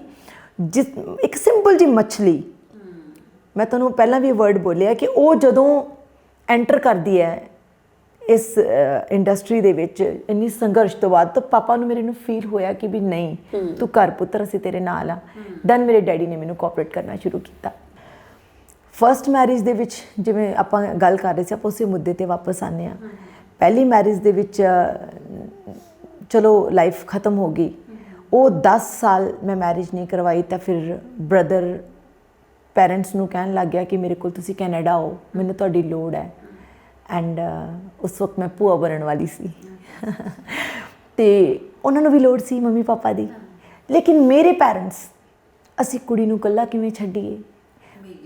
ਕੁੜੀ ਦੇ ਕੋਲ ਇੱਕ ਬੇਟਾ ਹੈ, ਬੱਚਾ ਹੈ, ਔਰ ਉਹ ਬੱਚੇ ਨੂੰ ਮਤਲਬ ਤੁਸੀਂ ਇਹ ਦੇਖੋ ਕਿ ਮੈਂ ਪੈਦਾ ਕਰਨ ਵਾਲੀ ਇੱਕ ਦੇਵਕੀ ਮਾਂ ਸੀ, ਪਾਲਣ ਵਾਲੀ ਯਸ਼ੋਦਾ ਮਈਆ ਮੇਰੀ ਮਾਂ ਸੀ ਮੇਰੇ ਬੱਚੇ ਨੂੰ। ਉਹ ਅੱਜ ਵੀ ਮਾਂ ਆਪਣੀ ਨਾਨੀ ਨੂੰ ਹੀ ਮੰਨਦਾ ਹੈ ਕਿਉਂਕਿ ਕੀਤਾ ਸਭ ਕੁਝ ਉਹਨਾਂ ਨੇ। ਅਸੀਂ ਹੈ ਉਹਨਾਂ ਕੋਲ ਰਿਹਾ ਜ਼ਿਆਦਾ, ਮਤਲਬ ਬੱਚੇ ਨੂੰ ਮਾਂ ਦਾ ਮਤਲਬ ਕੀ ਆ, ਮੇਰੀ ਮੰਮੀ ਤੋਂ ਹੀ ਮਿਲਿਆ ਉਹਨੂੰ। ਕਿਉਂਕਿ ਮੈਨੂੰ ਅੱਜ ਵੀ ਯਾਦ ਹੈ, ਮੈਂ ਵਰਡ ਬੋਲਣ ਲੱਗੀ ਹਾਂ ਤੁਹਾਨੂੰ, ਸਾਰੀ ਦੁਨੀਆ ਸਾਹਮਣੇ ਵਰਡ ਬੋਲਣ ਲੱਗੀ ਹਾਂ। ਜਦੋਂ ਮੇਰੀ ਫਸਟ ਮੈਰਿਜ 'ਤੇ ਜਦੋਂ ਆਈ ਵਾਜ਼ ਪ੍ਰੈਗਨੈਂਟ, ਮੈਂ ਆਪਣੇ ਹਸਬੈਂਡ ਨੂੰ ਦੱਸਿਆ ਕਿ ਆਈ ਐਮ ਪ੍ਰੈਗਨੈਂਟ, ਅਤੇ ਮੇਰੇ ਹਸਬੈਂਡ ਨੇ ਮੈਨੂੰ ਕਿਹਾ ਕਿ ਪੂਨਮ ਅਬੋਰਸ਼ਨ ਕਰਵਾ ਲਾ। ਅਤੇ ਮੈਂ ਉਹਨਾਂ ਨੂੰ ਕਿਹਾ ਕਿਉਂ? ਰੀਜ਼ਨ, ਤੂੰ ਕੰਮ ਕਿਵੇਂ ਕਰੇਂਗੀ? ਤੇਰਾ ਕੰਮ, ਕਿਉਂਕਿ ਸ਼ੂਟਿੰਗ ਕੰਮ ਤੁਹਾਨੂੰ ਪਤਾ, ਸ਼ੂਟਿੰਗ ਦਾ ਕੰਮ ਇਸ ਤਰ੍ਹਾਂ ਤਾਂ ਹੁੰਦਾ ਨਹੀਂ ਕਿ ਵੀ ਬੈਠ ਕੇ ਕੰਮ ਕਰਨ ਵਾਲਾ ਹੁੰਦਾ। ਦੋਨੋਂ ਮਿਲ ਕੇ ਕਰ ਰਹੇ, ਭੱਜਣਾ ਨਹੀਂ, ਭੱਜਣਾ, ਤੁਰਨਾ, ਨੱਚਣਾ, ਸਾਰਾ ਕੰਮ ਮੇਰੇ 'ਤੇ ਸੀ ਨਾ। ਹਸਬੈਂਡ ਤਾਂ ਮੈਨੂੰ ਨਾਲ ਕੋਆਪਰੇਟ ਕਰਦੇ ਹੁੰਦੇ ਸੀ ਉਦੋਂ। ਹਸਬੈਂਡ ਤਾਂ ਮੇਰੇ ਨਾਲ ਸੀ, ਕੰਮ ਮੈਂ ਹੀ ਕਰਦੀ ਸੀ।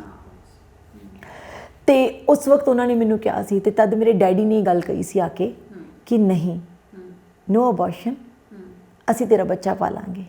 ਔਰ ਉਹਨਾਂ ਨੇ ਇਹ ਜ਼ੁਬਾਨ ਆਪਣੀ ਪੂਰੀ ਕੀਤੀ। ਅੱਜ ਤੱਕ ਮੇਰਾ ਬੱਚਾ ਉਹੀ ਪਾਲ ਰਹੇ। ਅੱਜ ਤੱਕ ਵੀ ਮੇਰੇ ਬੱਚੇ ਨੂੰ ਮੇਰੇ ਪੈਰੈਂਟਸ ਹੀ ਪਾਲ ਰਹੇ ਨੇ। ਉਹੀ ਉਹਨਾਂ ਨੇ ਅੱਜ ਇਜ਼ ਇਨ +1, 11ਵੀਂ ਕਲਾਸ 'ਚ ਹੋ ਚੁੱਕਾ ਹੈ, ਅਤੇ ਸਾਰਾ ਕ੍ਰੈਡਿਟ ਮੇਰੇ ਪੈਰੈਂਟਸ ਨੂੰ ਜਾਂਦਾ। ਔਰ ਵਾਹਿਗੁਰੂ ਜੀ ਮੇਰੇ ਪੈਰੈਂਟਸ ਨੂੰ, ਉਹਨਾਂ ਦੇ ਪਰਿਵਾਰ ਨੂੰ, ਗਾਂ ਮੇਰੇ ਬ੍ਰਦਰ, ਉਹਦੀ ਫੈਮਿਲੀ, ਵਾਹਿਗੁਰੂ ਜੀ ਉਹਨਾਂ ਨੂੰ ਬਹੁਤ ਖੁਸ਼ੀਆਂ ਤਰੱਕੀਆਂ ਬਖਸ਼ਣ, ਜਿਨ੍ਹਾਂ ਨੇ ਮਤਲਬ ਰੋਂਦੇ ਹੋਏ ਦੇ ਮੂੰਹ 'ਤੇ ਮੁਸਕਰਾਹਟ ਰੱਖੀ ਹੈ। ਕਿਉਂਕਿ ਬੱਚਾ ਮਾਂ ਲਈ ਬਹੁਤ ਵੱਡੀ ਚੀਜ਼ ਹੁੰਦਾ ਹੈ ਨਾ। ਬੱਚਾ ਹੱਸਦਾ ਤਾਂ ਮਾਂ ਹੱਸਦੀ। ਕਿਸੇ ਦਾ ਕਸੂਰ ਨਹੀਂ ਹੁੰਦਾ, ਹਾਲਾਤ ਹੁੰਦੇ ਨੇ, ਉਹ ਆਪਣੀ ਮਜਬੂਰੀ। ਐਕਚੁਅਲੀ ਪੇਰੈਂਟਸ ਨੇ ਹੋ ਸਕਦਾ ਤੁਹਾਡੇ ਲਈ ਸਹੀ ਸੋਚਿਆ ਹਾਂ, ਉਹਨਾਂ ਨੇ ਬਟ ਜਿਹੜਾ ਜਿੱਦਾਂ ਪੂਨਮ ਅਸੀਂ ਉਹ ਮੈਂ ਤੁਹਾਨੂੰ ਪ੍ਰੋਗਰਾਮ ਬਾਰੇ ਦੱਸਿਆ ਕਿ ਅਸੀਂ ਕੀਤਾ, ਉਹਦੇ 'ਚ ਮੈਂ ਇਹ ਕਿਹਾ ਸੀ, ਜਾਨੀ ਕਿ ਜਿੰਨਾ ਅਸੀਂ 3 ਜਣੇ ਗੱਲ ਕਰਦੇ ਸੀ, ਤਾਂ ਸਾਡਾ ਇਹ ਸੀ ਕਿ ਉਹ ਨਾ ਜੇ ਰੀਮੈਰਿਜ ਹੁੰਦੀ ਹੈ ਜਾਂ ਕੁਛ, ਤਾਂ ਉਹ ਤੁਹਾਡਾ ਨਿੱਜੀ ਫੈਸਲਾ ਹੋਣਾ ਚਾਹੀਦਾ ਹੈ। ਬਿਲਕੁਲ ਨਿੱਜੀ ਫੈਸਲਾ। ਇੱਕ ਮੈਸੇਜ ਹੀ ਹੈ ਸਭ ਨੂੰ, ਪੇਰੈਂਟਸ ਨੂੰ ਵੀ, ਕਿ ਤੁਸੀਂ ਦਬਾਅ ਨਾ ਪਾਓ ਆਪਣੇ ਬੱਚੇ ਤੇ, ਹੈ ਨਾ, ਕਿ ਤੂੰ ਕਰ ਲਾ, ਕਿੱਦਾਂ ਕਰਨਾ, ਹੈ ਨਾ। ਕੁਛ ਚੀਜ਼ਾਂ ਉਦੋਂ ਫੈਸਲੇ ਕੁਛ ਗਲਤ ਹੋ ਜਾਂਦੇ ਆ ਜੀ। ਬਿਲਕੁਲ ਤੁਸੀਂ ਕਰਦੇ ਹੋ ਕਿਸੇ ਨੂੰ ਦੇਖ ਕੇ ਕਿ ਉਹ ਤੁਹਾਡੀ ਰਿਸਪੈਕਟ ਕਰੇ, ਤੁਹਾਡੇ ਬੱਚੇ ਦੀ, ਜਾਂ ਤੁਹਾਡੇ ਨਾਲ ਬੱਚੇ ਹੈਗੇ ਆ ਤਾਂ ਉਹਨਾਂ ਦੀ ਰਿਸਪੈਕਟ ਕਰੇ, ਦੈਨ ਹਨਾ ਫਿਰ ਤੁਸੀਂ ਇਸ ਚੀਜ਼ ਲਈ ਰੈਡੀ ਹੁੰਦੇ? ਨਹੀਂ ਮਤਲਬ ਜਦੋਂ ਮੈਨੂੰ ਪੈਰੈਂਟਸ ਨੇ ਗੱਲ ਕਹੀ ਮੈਨੂੰ ਵੀ ਫੀਲ ਹੋਇਆ ਕਿ ਵੀ ਮਤਲਬ ਮੈਂ ਕਦੋਂ ਤੱਕ ਇਹ ਬਲੈਕਮੇਲਿੰਗ ਐਕਚੁਅਲੀ 10 ਸਾਲ ਹੋ ਚੁੱਕੇ ਸੀ ਮੈਂ ਵਿਆਹ ਨਹੀਂ ਕਰਾਇਆ ਸੀ।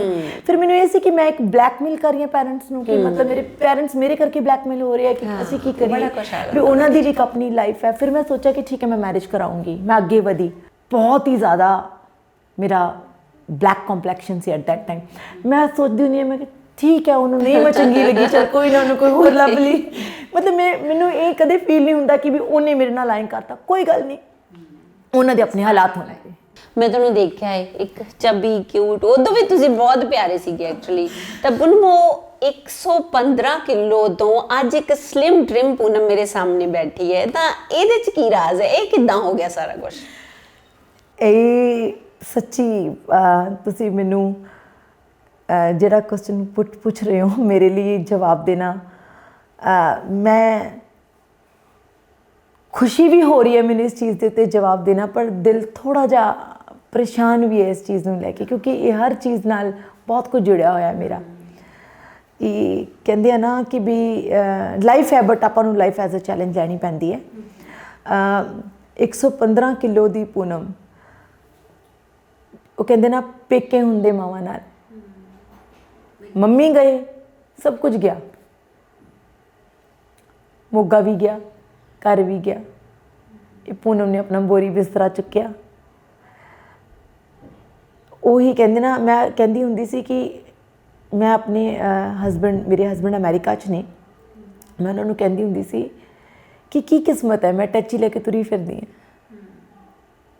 ਮੈਂ ਕਿੱਥੇ ਰੁਕਣਾ ਹੈ, ਮੇਰਾ ਰੁਕਾਵ ਕਿੱਥੇ ਹੈ, ਮੈਂ ਕਿੱਥੇ ਹੱਸਣਾ ਹੈ, ਵੀ ਟੈਚੀ ਲੈ ਕੇ ਤੁਰੀ ਫਿਰਨਾ ਮੈਂ ਹਰ ਵਕਤ। ਆਪਣਾ ਸਮਾਨ ਚੁੱਕਿਆ, ਮੈਂ ਚੰਡੀਗੜ੍ਹ ਆਈ। ਬਹੁਤ ਅੱਛੇ ਸਿੰਗਰ ਨੇ, ਫੇਮਸ ਸਿੰਗਰ ਮਨਿੰਦਰ ਦਿਓਲ ਜੀ, ਪੰਜਾਬੀ ਸਿੰਗਰ ਨੇ, ਬੜਾ ਉਹਨਾਂ ਨੇ ਵੀ ਆਪਣੀ ਇੰਡਸਟਰੀ ਨੂੰ ਬਹੁਤ ਟਾਈਮ ਦਿੱਤਾ। ਹੁਣ ਵੀ ਉਹਨਾਂ ਦਾ ਮਤਲਬ ਪਿੱਛੇ ਜੇ ਇੱਕ ਬਹੁਤ ਉਹਨਾਂ ਬਾਰੇ ਮਾੜੀ ਖਬਰ ਵੀ ਮੈਂ ਸੁਣੀ ਹੈ, ਸੰਨੀ ਮਾਨ ਜੀ ਦੀ ਡੈਥ ਹੋ ਗਈ ਨਾ, ਜਾਂ ਉਹਨਾਂ ਦੇ ਹਸਬੈਂਡ ਦੀ ਡੈਥ ਹੋ ਗਈ। ਅਤੇ ਉਹਨਾਂ ਨੇ ਮੈਨੂੰ ਖਰੜ ਦੇ ਵਿੱਚ ਰਹਿਣ ਨੂੰ ਜਗ੍ਹਾ ਦਿੱਤੀ। ਉਹਨਾਂ ਨੇ ਮੈਨੂੰ ਸਖਤ ਹੈਲਪ ਕੀਤਾ ਕਿ ਮੈਂ ਇੰਡਸਟਰੀ ਉਦੋਂ ਛੱਡ ਚੁੱਕੀ ਸੀ। ਜਿਵੇਂ ਤੁਹਾਨੂੰ ਮੈਂ ਕਿਹਾ ਨਾ ਕਿ ਮੈਂ ਇੰਡਸਟਰੀ ਛੱਡੀ, ਇੰਡਸਟਰੀ ਨੇ ਮੈਨੂੰ ਛੱਡਿਆ। ਉਹਨਾਂ ਦਾ ਗਾਣਾ ਸ਼ੂਟ ਕਰਨਾ ਸੀ, ਉਹਨਾਂ ਦਾ ਮੈਨੂੰ ਕਾਲ ਆਇਆ, ਕਹਿੰਦੇ ਦੀਦੀ ਤੁਸੀਂ ਆਓ ਇੱਥੇ। ਮੈਂ ਉਹਨਾਂ ਨੂੰ ਦੱਸਿਆ, ਮੈਂ ਕਿਹਾ ਮੇਰੇ ਮੰਮੀ ਪੂਰੇ ਹੋ ਗਏ ਨੇ, ਇਹ ਸਾਰਾ ਕੁਝ, ਦੀਦੀ ਤੁਸੀਂ ਇੱਥੇ ਆਓ, ਪੂਨਮ ਜੀ ਤੁਸੀਂ ਇੱਥੇ ਆਓ, ਆਪਾਂ ਦੁਬਾਰਾ ਕੰਮ ਸ਼ੁਰੂ ਕਰਨਾ, ਸਾਨੂੰ ਪੂਨਮ ਵਾਪਸ ਚਾਹੀਦੀ ਹੈ। ਮੈਂ ਕਿਹਾ ਤੁਸੀਂ ਮੈਨੂੰ ਲੱਭ ਕਿਵੇਂ ਲਿੱਤਾ? ਫੇਸਬੁੱਕ 'ਤੇ ਲੱਭਿਆ ਉਹਨਾਂ ਨੇ ਮੈਨੂੰ, ਕਹਿੰਦੇ ਤੁਹਾਨੂੰ ਬਹੁਤ ਟਾਈਮ ਤੋਂ ਲੱਭਦੇ ਪਏ ਆ ਤੇ ਤੁਸੀਂ ਸਾਨੂੰ ਮਿਲ ਹੀ ਨਹੀਂ ਰਹੇ ਹੋ। ਉਹ ਪੂਨਮ ਗੁਰੂ ਲੱਭ ਰਹੇ ਆ, ਮੇਰਾ ਪੂਨਮ ਅਹੂਜਾ ਦੇ ਨਾਮ 'ਤੇ। ਅੱਛਾ ਠੀਕ ਹੈ। ਉਹਨਾਂ ਨੇ ਮੈਨੂੰ ਚੰਡੀਗੜ੍ਹ ਬੁਲਾਇਆ, ਮੰਮਾ ਚਲੇ ਗਏ, ਪੈਰੈਂਟਸ ਕੈਨੇਡਾ ਚਲੇ ਗਏ, ਆਈ ਵਾਜ਼ ਅਲੋਨ। ਬੇਟੇ ਨੂੰ ਹੋਸਟਲ ਪਾ ਦਿੱਤਾ ਗਿਆ। ਮੈਨੂੰ ਅੱਜ ਵੀ ਯਾਦ ਹੈ ਉਹ ਅਕਾਊਂਟ ਮੰਮੀ ਨੇ ਮੇਰੇ ਨਾਲ ਬਹਿ ਕੇ ਮੇਰਾ ਬਣਾਇਆ, ਮੈਨੂੰ ਨਾਲ ਬਿਠਾਇਆ। ਉਸ ਅਕਾਊਂਟ ਮੰਮੀ ਚਲੇ ਗਏ, ਮੰਮੀ ਦੇ ਜਾਣ ਤੋਂ ਬਾਅਦ ਬਿਲਕੁਲ ਸਭ ਬੰਦ, ਆਪਾਂ ਕਿੱਥੇ ਫਿਰ ਧਿਆਨ ਦੇਣੇ ਕਿਸੇ ਚੀਜ਼ ਵੱਲ। ਫਿਰ ਉਸ ਤੋਂ ਬਾਅਦ ਮੈਨੂੰ ਇੱਕ ਦਿਨ ਮੇਰੇ ਹਸਬੈਂਡ ਦਾ ਮੈਸੇਜ ਆਇਆ, ਸਰਦਾਰ ਸਵਰਨਜੀਤ ਸਿੰਘ ਜੀ, ਔਰ ਇਹਨਾਂ ਨੇ ਮੈਨੂੰ ਮੈਸੇਜ ਕੀਤਾ jeevansathi.com ਦੇ ਉੱਤੇ। ਇਹਨਾਂ ਨਾਲ ਮੇਰੀ ਗੱਲਬਾਤ ਹੋਈ ਹੈ ਨਾ। ਹਾਂ, ਅਤੇ ਔਰ ਠੀਕ ਹੈ, ਅੱਛੀ ਗੱਲਬਾਤ ਪ੍ਰੋਪਰ ਹੋਈ। ਐਟ ਦੈਟ ਟਾਈਮ ਨਾ ਮੈਨੂੰ ਨਾ ਮੇਰੇ ਗੋਲ ਬਲੈਡਰ 'ਚ ਸਟੋਨ ਸੀ। ਓਕੇ। ਉਹ ਗੋਲ ਬਲੈਡਰ 'ਚ ਸਟੋਨ, ਮੇਰੇ ਹਸਬੈਂਡ ਕਹਿੰਦੇ ਕਿ ਤੁਸੀਂ ਸਰਜਰੀ ਕਿਉਂ ਨਹੀਂ ਕਰਵਾ ਰਹੀ ਉਹਦੀ? ਓਕੇ, ਮੈਰਿਜ ਹੋ ਗਈ ਜਦੋਂ ਮੈਰਿਜ ਨਹੀਂ ਹੋਈ। ਅੱਛਾ ਠੀਕ ਹੈ। ਅੱਛਾ ਪਹਿਲਾਂ ਦੀ ਗੱਲ ਹੋਈ। ਠੀਕ ਹੈ। ਤੇ ਮੈਂ ਕਿਹਾ ਕਿ ਵੀ ਮੈਂ ਚਲੋ ਕਰਵਾ ਲੂੰਗੀ। At that time I was diabetic patient. Okay. 450 sugar, ਇੰਨੀ ਜ਼ਿਆਦਾ ਡਾਇਬੀਟਿਕ, ਬਹੁਤ ਜ਼ਿਆਦਾ। ਤੇ ਉਹਨਾਂ ਨੇ ਮੈਨੂੰ ਕਿਹਾ ਵੀ ਤੂੰ ਜਾ ਫੋਰਟਿਸ ਜਾ। ਉਹਨਾਂ ਨੇ ਮੈਨੂੰ ਇੰਸਪਾਇਰ ਕੀਤਾ। ਮਤਲਬ ਕਿ ਇਹ ਦੇਖੋ ਕਿ ਇਹ ਉਸ 115 ਕਿਲੋ ਤੋਂ ਅੱਜ ਜਿਹੜੀ ਪੂਨਮ ਤੁਹਾਡੇ ਸਾਹਮਣੇ ਬੈਠੀ ਹੈ, ਉਹਦਾ ਸਾਰਾ ਕ੍ਰੈਡਿਟ ਸਰਦਾਰ ਸਵਰਨਜੀਤ ਸਿੰਘ ਜੀ, ਮੇਰੇ ਹਸਬੈਂਡ ਨੇ ਜੋ ਅਮਰੀਕਾ ਦੇ ਵਿੱਚ, ਉਹਨਾਂ ਨੂੰ ਜਾਂਦਾ। ਓਹ ਦੈਟਸ ਗੁੱਡ। ਉਹਨਾਂ ਨੇ ਮੈਨੂੰ ਇੰਸਪਾਇਰ ਕੀਤਾ। ਅਤੇ ਜਦੋਂ ਮੈਂ ਡਾਕਟਰ ਸਾਹਿਬ ਕੋਲ ਗਈ, ਡਾਕਟਰ ਕਹਿੰਦੇ ਕਿ ਵੀ ਤੈਨੂੰ ਆਪਣੀ ਡਾਇਬੀਟੀਜ਼ ਨੋਰਮਲ ਕਰਨੀ ਪੈਣੀ ਹੈ। ਉਹਦੇ ਵਾਸਤੇ ਉਹਨਾਂ ਨੇ ਮੈਨੂੰ ਬ੍ਰਿਓਟਿਕ ਸਰਜਰੀ ਬਾਰੇ ਦੱਸਿਆ। ਇੱਕ ਮੇਰੀ ਸਰਜਰੀ ਹੋਈ ਹੈ ਨਾ ਛੋਟੀ ਜਿਹੀ, ਉਸ ਸਰਜਰੀ ਦੇ ਵਿੱਚ ਜੀ ਮੇਰਾ ਵਜ਼ਨ ਇੱਕੋ ਦਮ ਹੀ ਡਾਊਨ ਗਿਆ। ਅੱਜ ਟੁਡੇ ਆਈ ਐਮ 65 kg। ਜੀ ਐਟ ਦੈਟ ਟਾਈਮ ਲੋਕੀ ਮੈਨੂੰ ਕਹਿੰਦੇ ਸੀ ਮੈਂ 115 ਕਿਲੋ ਦੀ ਸੀ, ਲੋਕੀ ਮੈਨੂੰ 60 ਸਾਲ ਦੀ ਵੀ ਕਹਿ ਦਿੰਦੇ ਸੀ। ਅੱਜ ਮੈਨੂੰ ਲੋਕੀ 30 ਤੋਂ ਵੀ ਥੱਲੇ ਬੋਲ ਜਾਂਦੇ ਤੇ ਮੈਨੂੰ ਮਜ਼ਾਕ ਲੱਗਦਾ ਕਿ but you people are saying that I am not. ਇਹ ਜਿਹੜੀ ਪੂਨਮ ਪੈਦਾ ਕੀਤੀ ਹੈ, ਇਹ ਸਰਦਾਰ ਸਵਰਨਜੀਤ ਸਿੰਘ ਜੀ ਨੇ ਪੈਦਾ ਕੀਤੀ ਹੈ and I am really thankful to him. Good that's good ਜੀ। ਅੱਛਾ ਪੂਨਮ, ਮੈਂ ਅੱਜ ਕੱਲ੍ਹ ਤੁਹਾਨੂੰ ਬਹੁਤ ਐਕਟੀਵੇਟ ਦੇਖ ਰਹੀ ਹਾਂ ਰੀਲਸ ਦੇ ਵਿੱਚ, ਔਰ ਚੁਲਬੁਲੀ ਜੀ ਪੂਨਮ ਇੰਨੇ ਸੋਹਣੇ ਸੋਹਣੇ, ਉਹਦਾ ਕੀ ਰਾਜ਼ ਹੈ? ਉਹ ਕੀ ਕਰ ਰਹੇ ਹੋ ਤੁਸੀਂ ਅੱਜ ਕੱਲ੍ਹ? ਆਪਣੀ ਇੰਡਸਟਰੀ ਦੇ ਵਿੱਚ ਇੱਕ ਲਾਈਨ ਹੈ, ਜੋ ਦਿਖਤਾ ਹੈ ਉਹ ਬਿਕਤਾ ਹੈ। ਬਿਲਕੁਲ। ਮੈਂ ਇਹ ਫੀਲ ਕੀਤਾ ਕਿ ਮੈਂ ਕਿਹਾ ਕਿ ਮੈਂ ਤਾਂ ਲੋਕਾਂ ਨੂੰ ਨਚਾਉਂਦੀ ਰਹਿ ਗਈ ਹਾਂ।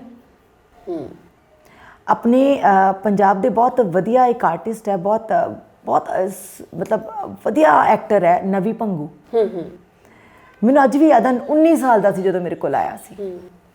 ਮੈਂ ਬੈਠੀ ਹੋਈ ਸੀ ਤੇ ਮੇਰੇ ਕੋਲ ਆ ਕੇ ਕਹਿੰਦਾ, ਮਤਲਬ ਮੇਰੀ ਸ਼ੂਟਿੰਗ ਦੀ ਤਿਆਰੀ ਚੱਲ ਰਹੀ ਸੀ, ਮੈਨੂੰ ਆ ਕੇ ਕਹਿੰਦਾ ਮੈਡਮ ਮੈਂ ਸਾਰੇ ਡਾਇਰੈਕਟਰਸ ਕੋਲ ਜਾ ਆਇਆ, ਕੋਈ ਮੈਨੂੰ ਕਹਿੰਦਾ ਅਗਲੇ ਸਾਲ ਆਓ, ਕੋਈ ਮੈਨੂੰ ਕਹਿੰਦਾ ਇੰਨਾ ਪੈਸਾ ਲੈ ਕੇ ਆਓ, ਕੋਈ ਮੈਨੂੰ ਕਹਿੰਦਾ ਤੁਸੀਂ ਆਹ ਲੈ ਕੇ ਆਓ। ਮਤਲਬ ਮੀਨਸ 100 ਸ਼ਰਤਾਂ ਹੁੰਦੀਆਂ, ਕੋਈ ਬੰਦਾ ਕਿਸੇ ਨੂੰ ਚਾਂਸ ਕਿਉਂ ਦੇਵੇ। ਕਹਿੰਦਾ ਮੈਡਮ ਮੈਂ ਜ਼ਿੰਦਗੀ 'ਚ ਕੁਛ ਬਣਨਾ ਚਾਹੁੰਦਾ। ਮੈਨੂੰ ਕਿਸੇ ਨੇ ਕਿਹਾ ਹੈ, ਕੈਮਰਾਮੈਨ ਨੇ, ਰਾਕੇਸ਼ ਜੀ ਕੈਮਰਾਮੈਨ ਸਾਡੇ ਬੜੇ ਬਹੁਤ ਸੁਪਰ ਡੁਪਰ ਹਿੱਟ ਕੈਮਰਾਮੈਨ ਨੇ ਇੰਡਸਟਰੀ ਦੇ, ਰਾਕੇਸ਼ ਜੀ ਕਹਿੰਦੇ, ਉਹਨਾਂ ਨੇ ਮੈਨੂੰ ਕਿਹਾ ਕਿ ਤੁਸੀਂ ਪੂਨਮ ਮੈਡਮ ਕੋਲ ਜਾਓ, ਤੁਹਾਨੂੰ ਉੱਥੋਂ ਜ਼ਰੂਰ ਕੁਛ ਨਾ ਕੁਛ ਮਿਲੂਗਾ। ਤੇ ਮੈਂ ਕਿਹਾ ਬੱਚੇ ਮੈਂ ਤੈਨੂੰ ਇਹ ਨਹੀਂ ਕਹੂੰਗੀ ਅਗਲੇ ਸਾਲ ਆ, ਜਾਂ ਤੈਨੂੰ ਇਹ ਵੀ ਨਹੀਂ ਕਹੂੰਗੀ ਮੈਨੂੰ ਇੰਨਾ ਪੈਸਾ ਚਾਹੀਦਾ, ਮੈਂ ਤੈਨੂੰ ਇੱਕ ਐਕਸਪ੍ਰੈਸ਼ਨ ਕਰੂੰਗੀ ਤੇਰੇ ਸਾਹਮਣੇ, ਤੂੰ ਅਗਰ 50% ਉਹ ਐਕਸਪ੍ਰੈਸ਼ਨ ਨਾ ਕਾਪੀ ਕਰ ਗਿਆ, ਕੱਲ੍ਹ ਵਾਲਾ ਗਾਣਾ ਮੈਂ ਤੈਨੂੰ ਦੇਤਾ। ਓਕੇ। ਤੇ ਉਹ ਬੱਚੇ ਨੇ ਪੂਰਾ ਕੋਆਪਰੇਟ ਕੀਤਾ, ਬੜਾ ਅੱਛਾ ਫੇਸ ਉਹਦਾ, ਬਹੁਤ ਸੋਹਣਾ ਫੇਸ। ਮੈਂ ਉਹਨੂੰ ਕਹਿੰਦੇ ਉਹਨੂੰ ਬਹੁਤ ਧੱਕੇ ਨਾਲ ਬੋਲ ਬੋਲ ਕੇ ਅੱਜ ਉਹ ਆਪਣਾ ਬਾਲੀਵੁੱਡ ਤੱਕ ਪਹੁੰਚ ਚੁੱਕਿਆ ਮੁੰਡਾ, ਨਵੀ ਪੰਗੂ। ਬਹੁਤ ਵਧੀਆ ਆਰਟਿਸਟ ਆ, ਉਹਦੀ ਫਿਲਮਾਂ ਵੀ ਆ ਰਹੀਆਂ ਬਹੁਤ ਵਧੀਆ ਵਧੀਆ, ਤੇ ਬੜੇ ਸਟਾਰ ਪਲੱਸ ਤੇ ਸਟਾਰ ਲਾਈਫ ਤੇ ਬੜੇ ਸੀਰੀਅਲ ਵੀ ਕੀਤੇ ਆ। ਤੇ ਉਹ ਬੱਚਾ ਅੱਜ ਇੱਕ ਜਗ੍ਹਾ ਤੇ ਪਹੁੰਚ ਚੁੱਕਿਆ। ਬੜੇ ਆਰਟਿਸਟਾਂ ਨੂੰ ਅਸੀਂ ਮੌਕਾ ਦਿੱਤਾ, ਬੜੇ ਆਰਟਿਸਟਾਂ ਨਾਲ ਕੰਮ ਕੀਤਾ, ਅੱਜ ਉਹ ਇੱਕ ਜਗ੍ਹਾ ਦੇ ਉੱਤੇ ਪਹੁੰਚੇ ਹੋਏ ਆ, ਬਟ ਅਸੀਂ ਉਹਨਾਂ ਦੇ ਪਿੱਛੇ ਰਹਿ ਕੇ ਉਹਨਾਂ ਤੋਂ ਕੰਮ ਕਰਾਇਆ, ਅਸੀਂ ਦਿਖੇ ਨਹੀਂ ਕਦੇ। ਬਿਲਕੁਲ। ਇੱਥੇ ਮੈਂ ਥੈਂਕਫੁਲ ਕਰਦੀ ਹਾਂ ਇਹਨਾਂ ਸੋਸ਼ਲ ਸਾਈਟਸ ਨੂੰ। ਯੈਸ। ਔਰ ਮੈਨੂੰ ਲੱਗਦਾ ਕਿ ਸਭ ਤੋਂ ਜ਼ਰੂਰੀ ਹੈ ਕਿ ਅਸੀਂ ਆਪਣੇ ਆਪ ਨੂੰ ਪਿਆਰ ਕਰੀਏ। ਜਿਹੜਾ ਆਪਣੇ ਆਪ ਨੂੰ ਪਿਆਰ ਨਹੀਂ ਕਰਦਾ, ਮੈਨੂੰ ਲੱਗਦਾ ਕਿਸੇ ਨੂੰ ਨਹੀਂ ਕਰ ਸਕਦਾ। ਮੈਂ ਅੱਜ ਵੀ ਜਦੋਂ ਵੀ ਪਰੇਸ਼ਾਨ ਹੁੰਦੀ ਹਾਂ, ਕੋਈ ਟੈਨਸ਼ਨ ਹੁੰਦੀ ਹੈ ਨਾ, ਮੈਂ ਜਦੋਂ ਵੀਡੀਓ ਬਣਾਉਣੀ ਹੈ, ਮੇਰੇ ਪਾਪਾ ਜੀ ਦੀ ਵੀ ਗੱਲ, ਮੇਰੇ ਪਾਪਾ ਜੀ 1.5 ਮਹੀਨਾ ਪਹਿਲਾਂ 30th of October ਨੂੰ ਮੈਨੂੰ ਛੱਡ ਕੇ ਚਲੇ ਗਏ ਨੇ। ਦਿਲੋਂ ਮੇਰੇ ਸਭ ਕੁਝ ਫਾਦਰ ਇਨ ਲਾ ਮੈਨੂੰ ਫਾਦਰ ਇਨ ਲਾ ਕਹਿਣਾ ਗਾਲ ਲੱਗਦੀ ਹੈ। ਨੋ, ਉਹ ਫਾਦਰ ਇਨ ਲਾ ਨਹੀਂ ਹੈ, ਬਸ ਉਹਨਾਂ ਨੇ ਮੈਨੂੰ ਜਨਮ ਨਹੀਂ ਦਿੱਤਾ, ਉਹਨਾਂ ਨੇ ਮੈਨੂੰ ਜ਼ਿੰਦਗੀ ਦਿੱਤੀ ਹੈ।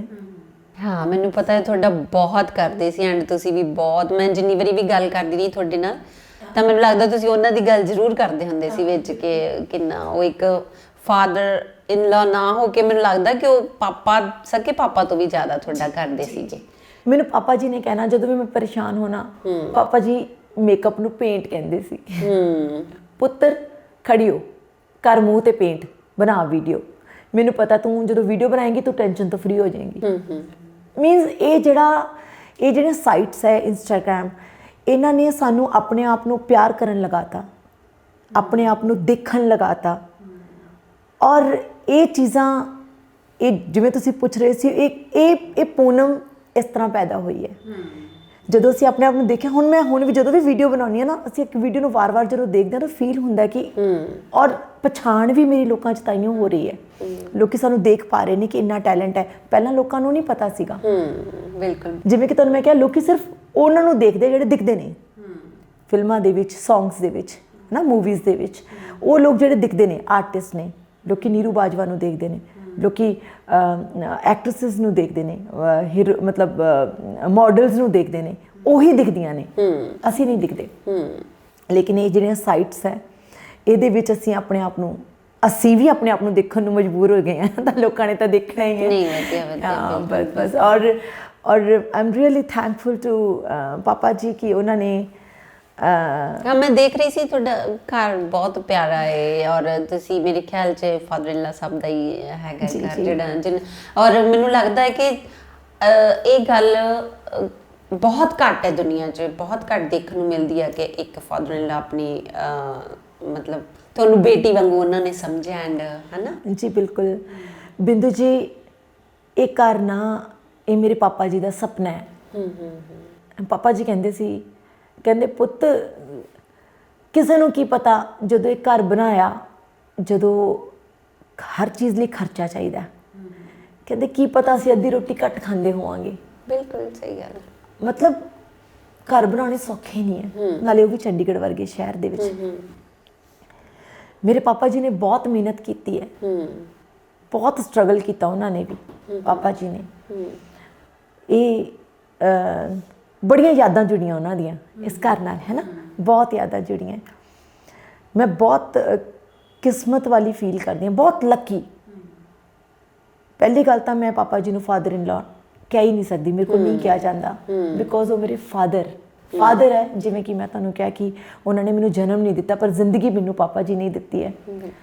ਅੱਜ ਇਸ ਸੁਪਨਿਆਂ ਦੇ ਘਰ 'ਚ ਰਹਿਣ ਦਾ ਜਿਹੜਾ ਮੈਨੂੰ ਹੱਕ ਦਿੱਤਾ ਉਹਨਾਂ ਨੇ, ਸਭ ਤੋਂ ਵੱਡੀ ਗੱਲ, ਜਿਹੜਾ ਮਾਲਿਕਾਨਾ ਹੱਕ ਦਿੱਤਾ ਜੋ ਮੈਨੂੰ ਉਹਨਾਂ ਨੇ, ਮੈਂ ਕਦੇ ਨਹੀਂ ਭੁੱਲ ਸਕਦੀ।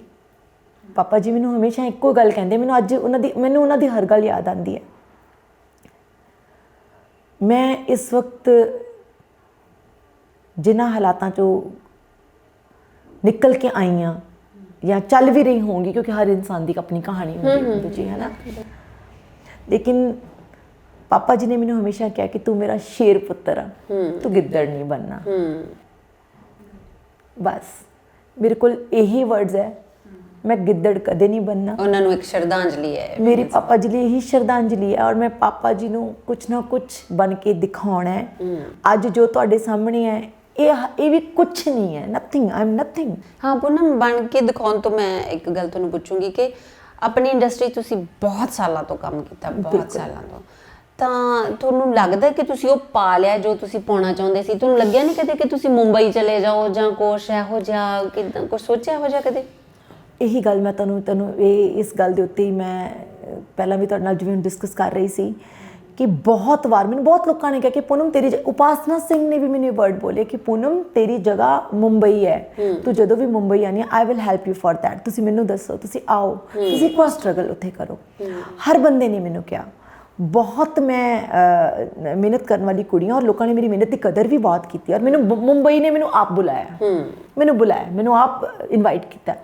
ਬਟ ਮੇਰੀਆਂ ਡੋਮੈਸਟਿਕ ਪ੍ਰੋਬਲਮਸ, ਮੇਰੇ ਆਪਣਿਆਂ ਦਾ ਉਹ ਆਪਣਾ ਪਰਿਵਾਰ, ਮੈਂ ਐਕਚੁਅਲੀ ਹਰ ਵਕਤ ਚੱਲਿਆ ਕੁਛ ਤੁਹਾਡੀ ਹਮੇਸ਼ਾ ਹਰ ਵਾਰ ਮੈਨੂੰ ਮੇਰੇ ਆਪਣਿਆਂ ਨੇ ਖਿੱਚਿਆ, ਔਰ ਆਪਣਿਆਂ ਦੀ ਖੁਸ਼ੀ ਵਾਸਤੇ ਮੈਂ ਆਪਣੇ ਆਪ ਨੂੰ ਮਾਰਿਆ।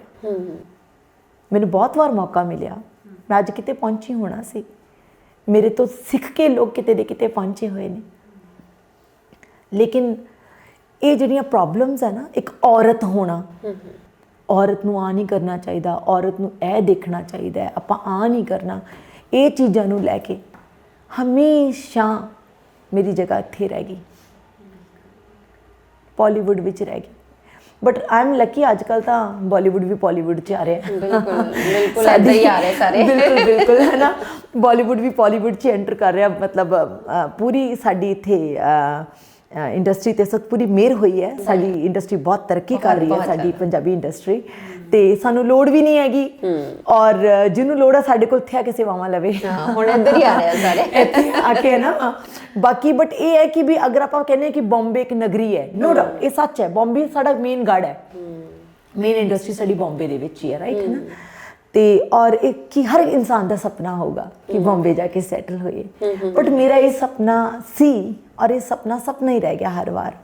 ਬਟ ਮੈਂ ਉਮੀਦ ਕਰਦੀ ਹਾਂ ਕਿ ਆਉਣ ਵਾਲੇ ਟਾਈਮ ਦੇ ਵਿੱਚ ਮੈਂ ਕੁਝ ਇਸ ਤਰ੍ਹਾਂ ਦਾ ਇਹ ਸੁਪਨਾ ਪੂਰਾ ਕਰੂੰਗੀ, ਚਾਹੇ ਮੈਂ ਇੱਥੇ ਬਾਲੀਵੁੱਡ 'ਚ ਹਾਂ, ਚਾਹੇ ਮੈਂ ਮੁੰਬਈ 'ਚ ਹਾਂ, ਲੇਕਿਨ ਉਹ ਜਗ੍ਹਾ ਜ਼ਰੂਰ ਹਾਸਿਲ ਕਰਨੀ ਹੈ। ਔਰ ਮੇਰੇ ਸਾਹਮਣੇ ਉਹ ਸਭ ਖੜਾ ਵੀ ਹੈ ਇਸ ਵਕਤ, ਮੇਰੇ ਕੋਲ ਸਭ ਕੁਝ ਹੈ ਵੀ, ਕਿ ਉਹ ਜਲਦੀ ਹੀ ਸਭ ਦੇ ਸਾਹਮਣੇ ਆਏਗਾ। ਐਂਡ ਡੈਫੀਨੇਟਲੀ ਵੀ ਇਹ ਜਿਹੜਾ ਨਾਮ ਹੈ ਬਾਲੀਵੁੱਡ ਇੰਡਸਟਰੀ 'ਚ ਕੰਮ ਕਰਨ ਵਾਲੀ ਪੂਨਮ ਦਾ, ਇਹ ਬਾਲੀਵੁੱਡ 'ਚ ਵੀ ਲਿੱਤਾ ਜਾਊਗਾ। That's good, god bless you. Poonam, last ਗੱਲ ਮੈਂ ਤੁਹਾਨੂੰ ਇਹ ਪੁੱਛਣਾ ਚਾਹੂੰਗੀ, ਇੰਡਸਟਰੀ 'ਚ ਮੈਨੂੰ ਲੱਗਦਾ ਤੁਸੀਂ ਸਿੰਗਲ ਗਰਲ ਹੋ, ਆਪਾਂ ਪਹਿਲਾਂ ਵੀ ਗੱਲ ਕਰ ਚੁੱਕੇ ਹਾਂ। ਬਿਲਕੁਲ। ਤੁਸੀਂ ਕੁੜੀਆਂ ਨੂੰ ਕੋਈ ਮੈਸੇਜ ਦੇਣਾ ਚਾਹੋਗੇ ਕਿ ਇਸ ਇੰਡਸਟਰੀ 'ਚ ਆਉਣ, ਕਿੰਨੀ ਸੇਫਟੀ ਹੈਗੀ ਹੈ ਇੱਥੇ, ਜਾਂ ਕਿੰਨੀ ਮਿਹਨਤ, ਜਾਂ ਕੁਛ ਮਤਲਬ ਉਹਨਾਂ ਨੂੰ ਘਬਰਾਉਣਾ ਨਹੀਂ ਚਾਹੀਦਾ, ਕੁਛ ਮੈਸੇਜ ਦਿਓਗੇ ਤੁਸੀਂ? ਬਿਲਕੁਲ, ਡੈਫੀਨੇਟਲੀ, ਇਹ ਤਾਂ ਬਿਲਕੁਲ ਜ਼ਰੂਰ ਦੇਣਾ ਚਾਹੂੰਗੀ, ਬਿਕੋਜ਼ ਰੀਅਲੀ ਮੈਂ ਫੀਲ ਵੀ ਕਰਦੀ ਹਾਂ ਜਦੋਂ ਮੈਂ ਕਿਸੇ ਲੜਕੀ ਨੂੰ ਹਾਰਦੇ ਹੋਏ ਦੇਖਦੀ ਹਾਂ ਨਾ, ਮੈਨੂੰ ਬਹੁਤ ਦੁੱਖ ਹੁੰਦਾ। ਤਦ ਮੈਨੂੰ ਹੁੰਦਾ ਕਿ ਵੀ ਆਪਾਂ ਕਿਸੇ ਦੀ ਜ਼ਿੰਦਗੀ ਸਵਾਰ ਸਕੀਏ।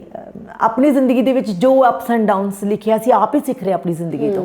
ਅਗਰ ਸਾਡੀ ਜ਼ਿੰਦਗੀ ਤੋਂ ਕੋਈ ਹੋਰ ਇਨਸਾਨ ਸਿੱਖੇ ਤਾਂ ਉਹ ਸਾਡੀ ਜਿੱਤ ਹੈ। ਹਾਂ, ਬਿਲਕੁਲ, ਸਾਡੀ ਜ਼ਿੰਦਗੀ ਦੀ ਜਿੱਤ, ਸਾਡੀ ਲਾਈਫ ਦੀ ਜਿੱਤ ਉਹ ਹੈ।